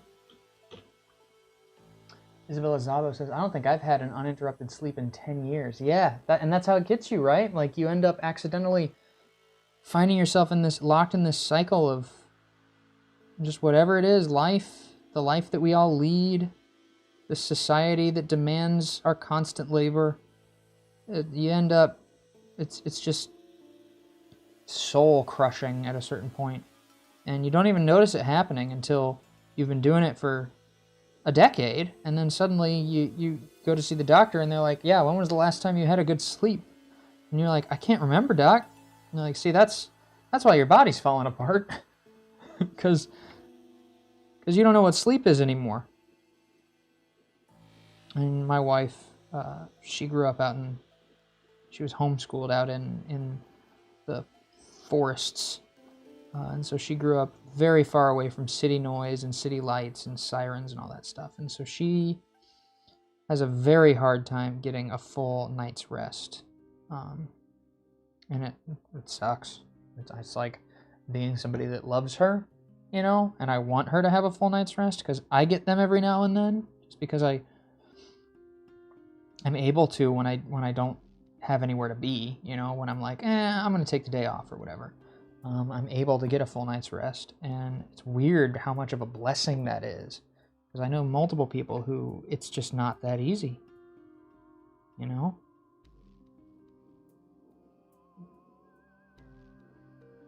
Eventually we're going to try and move out to a more rural area, maybe do some agriculture stuff, and, you know, the millennial dream. Build a compound and invite all of our weird friends to live with us. If we can pull that off, I think she'll probably be able to sleep a lot better. Let me see some of the comments. Everly Dalton says, I love finding inspiration and putting it all together and just looking at it and being like, wow, I did that. That's amazing. I went almost for a whole year not wanting to do art, and you have to be in the right mindset and want to do it, or feel like your art truly isn't you to the fullest. That is very insightful, and I completely agree with what you're saying there, Everly. It is, it's absolutely, it's a mindset thing. And it's weird too, because like, it's weird to me, even having done art professionally for as long as I have, just how much your mindset affects your output, like completely. I was thinking about this just the other day, because I've been trying to quit coffee, I wasn't in a particularly good mood. You know, I was very irritable, touchy, and I had to do some commissions for Dancakes. And the first one I made wasn't coming out the way I wanted, and I was thinking about other people, like, you know, other jobs I've worked in the past, and this is not a job you can do if you're not in the headspace for it. This is not a job that you are capable of doing if you're not, like, there for it. Because it's, as much as I love it, and I really do, I love this job. I love being able to make art for a living and have people pay me to draw pictures and that sort of thing. It's extremely, extremely gratifying. But if I'm not in the right headspace, it's not an easy job to do when you aren't in a good mood. Just straight up.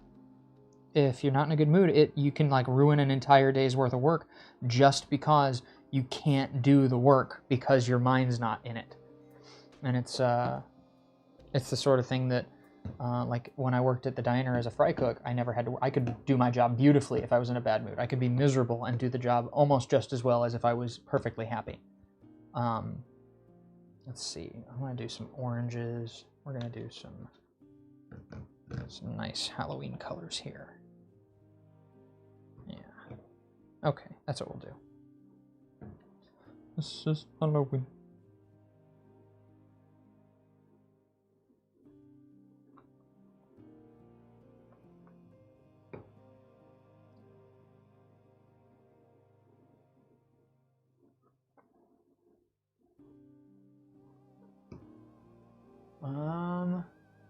Do you ever draw something that isn't made out of pancakes? That is a wonderful question.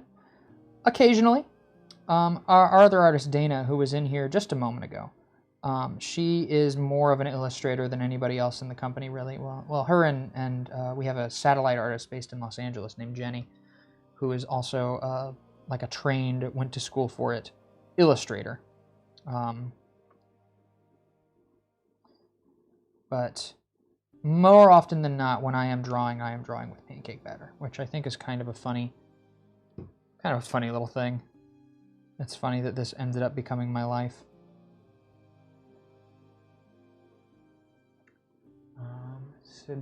Sudaru Leave says nice. I'm not sure what you're saying that in response to, but thank you for your comment. Violet Pollock says, are you doing this out of your brain or are you looking at something? It already looks amazing. I would not have the patience.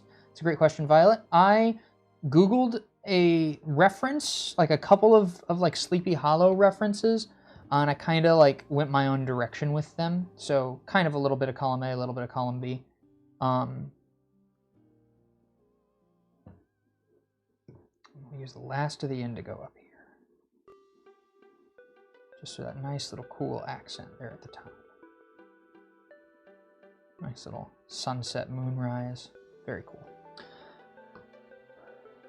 Quinn Hidalgo says, do you like pancake art and what get you into it? I love pancake art. I mean, I definitely stumbled into it. Like I wasn't drawn to it by anything other than happenstance. I got started as a fry cook at a diner here in my hometown of St. Louis in the United States. And it started out as just a way for me to try and make better tips, because people who work in the restaurant industry here in the U.S., it's legal to underpay people who work in the restaurant industry. Let me put it that way. When I got hired at this diner, I was making $4.25 an hour, and that was a $2 raise over what they paid me at Applebee's. So, cost of living here in the United States tends to be a lot more than that. But the way they justify it is that people who work in restaurants there's a culture of tipping, where if you go out to eat at a restaurant, you are not legally obligated to, but socially, culturally, you're obligated to give a certain amount of money extra on top of whatever you were charged for your food. That goes to your server. You tip people for their service. And so I only explain all that because I know we got a lot of people watching from other countries right now, and as far as I know, the United States is one of the only places that has a really deeply embedded tipping culture around restaurant work, or at least of the place. Certainly nowhere that I went in Europe had as much of that. But at any rate, so I worked at this diner, $4.25 an hour, and I thought, well, that's not enough. I need to do something for tips. So I started to try and think of something cool I could do, something clever that I could do to try and make better tips. And I noticed that folks on the morning shift would put Mickey Mouse ears on the pancakes they served. Just, like these big old dollops. Certainly nothing like this, nowhere near like this. But it was enough for me to realize that, oh, that's a neat little trick. You can do that to make extra tips, and it doesn't have to be round. And I'd never really thought about that. I'd never, my entire life, I don't think I'd ever seen a pancake that wasn't round, or at least I'd never really thought it was, if and when I did see one that wasn't round, I didn't think anything of it, So a little light bulb went off, and I was like, oh, technically any shape you draw on the griddle, it will cook in that shape. And so I started to do smiley faces, where I would draw, I was using a drip cut, which isn't, here, I actually have one over here I could show y'all. This is not a drawing implement, but this is what we kept our pancake batter at when I worked at the diner. We kept it in one of these things. Let me switch to the wide here. Oh, there it goes. We kept the pancake batter in one of these. It's called a drip cut because this little thing here that literally cuts the drip, a little piece of metal that most restaurants put like salad dressings and stuff in these. That's how they refill ramekins and stuff like that, all kinds of restaurant words. I was drawing smiley face pancakes with one of these. So what I would do is I would do a round pancake, just a dollop, and then I would do smile, and then 2 smaller dollops, and then 2 tiny dollops. That would be eyeballs and pupils. And I would flip all those individual pieces and stack them together as a smiley face. And the very first time I ever served a pancake like that, a gentleman told me he'd never seen like it in his life, and he gave me a $15 tip. It was like $2.75 short stack and bacon, and he gave me $15 on top of that. And so, like, holy cow, my little brain was like, whoa, I figured it out. So I just kept on doing it. I told myself, if one guy is going to give me $15, then it doesn't matter if that's 1 out of 100 or 1 out of 1,000. It's worth it for me to just try that on everybody. And when you commit to doing something on a regular basis like that, eventually you get bored doing it the same way, and you start to find other ways to do it, and you start to kind of push just naturally, you just sort of start to push the limits of it. And the other people around me that I worked with started to see what I was doing, and they helped. Actually, it was my friend Tracy who was the one who showed me that you could do heat toning. You could do different, you could leave a layer of batter on the griddle for longer and then fill in behind it and create 1-2 tones of batter. I'm going to go ahead and flip this real quick. This is going to be my last one on the stream, but I'm going to finish my story. 3, 2, 1. Check that out. That's kind of neat. I like that. I really like the colors in that. I'm starting to really cut loose with this Joy of Pancakes nonsense. I love my job, y'all. Yeah, Tracy was the one that showed me how to do heat toning. And once I realized that you could do different, like you could do one pancake with multiple pieces, changed the game for me.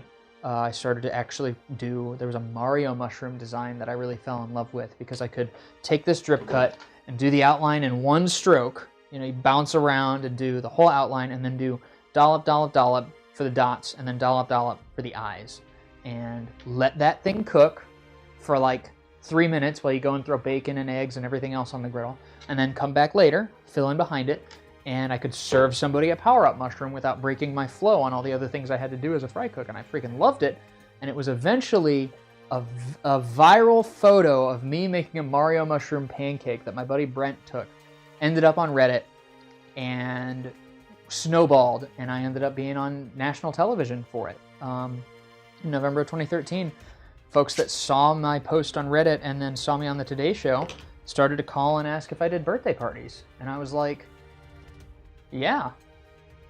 And so suddenly I had this impetus to just dive into it completely. Like now it was my escape from being a wage slave at a restaurant, basically. I tried to ask for a raise at the restaurant I worked at, and the owner told me that if he gave me a raise, he'd have to give everybody else a raise. And I was like, yeah, but not everybody else has people driving from as far away as Chicago to get their face made as a pancake in the middle of a, lunch rush. So I didn't, I probably would still be there if they had given me just a $10 an hour raise, and they didn't. And so now I'm making it professionally full time, and I have friends, like my best friends in the world, make art with me, and I get to do live streams online, and we've got a product line with my name on it. It's like, it's so surreal, the whole thing. If you told me all those years ago when I made those first pancakes that I would be doing this for a living, I would have laughed at you. And I did. People did tell me that. There were the occasional, every now and then there'd be a guy that would come in, some some old dude would say, you know, Dan, I think it's really special what you do with pancakes. You could probably make a food truck out of that, or you could probably make a living out of that. You ever thought about doing that? And I would always laugh him off. And then the universe came along and just kind of said, nah, kid, you're doing this. Because I never felt like I really had an option, if that makes sense. Because it was other people's actions. It was my buddy's photograph. It was like, I mean, obviously I started doing the pancakes, but I was doing it for tips. And then the universe just kind of came along and whisked me away and said, sorry, bro, you're doing this for a living now. And I'm like, well, I guess there's worse things I could do for a living because this is freaking awesome. I feel very, very, very blessed because there's a million different ways this could have gone. I'm going to go ahead and switch to the overhead here so y'all can see. These are the pancakes from today's... Is it not doing it? Come on. There we go. These are the pancakes from today's stream. We started with the Northern Lights. Here, let me see if I can get these to... There we go. Is that going to show up? Yeah, there we go. So we got the Northern Lights. We did, somebody said the Chakras and Niagara Falls. I was really happy with that one. This was a recommendation for the goddess Kali, for somebody that was watching from India. I think they went to bed, but it was really cool. And then the Headless Horseman, which I think turned out really nicely. The silhouette effect is really cool. The two purples and all that. Quinn Hidalgo on Facebook says, when will you do a over live stream? Do you mean another live stream? Is that a typo? I will be doing another live stream on, what is today, Wednesday? I'm going to be doing one on Friday at 2 p.m. Central Daylight Time. And then we also do one every Sunday at 2 p.m. Central Daylight Time. The Friday one is going to be another one like this, where I'll probably do 3 to 4 designs based on recommendations from y'all in the chat. And the Sunday one is actually our request live stream, where if there's something very specific you want, up to and including photos of your family pet, you can actually get those made on the live stream. Dana and Ben have started working that one so that I don't have to do 4 streams a week. I can just do the Joy of Pancakes ones. So yeah, lots of Mondays, Wednesdays, and Fridays right now is when we do Joy of Pancakes. I would like to, at some point in the future, do them even more than that. I would like to be able to get to a point where we can do 5 a week, every weekday. And I guess I'm just going to speak that into the universe now, because for now, it's not really realistic with all of our other obligations. But if we can get to a point where we have like a steady supply of income, and we're not really worried about having to like drop everything so we can, you know, go to an event or something like that, then I would be a lot more comfortable committing to that. So thank you so much to everyone who watched. I really appreciate it. It's very meaningful to me that we get to hang out and do all this cool stuff, and I get to show off and talk and field your questions and all that stuff. Would you watch them every day of the week, Purple Anubis? That would be cool. And Everly Dalton, yeah, thanks for the recommendation. It was a good one. I think all of these are good, and we are going to preserve them.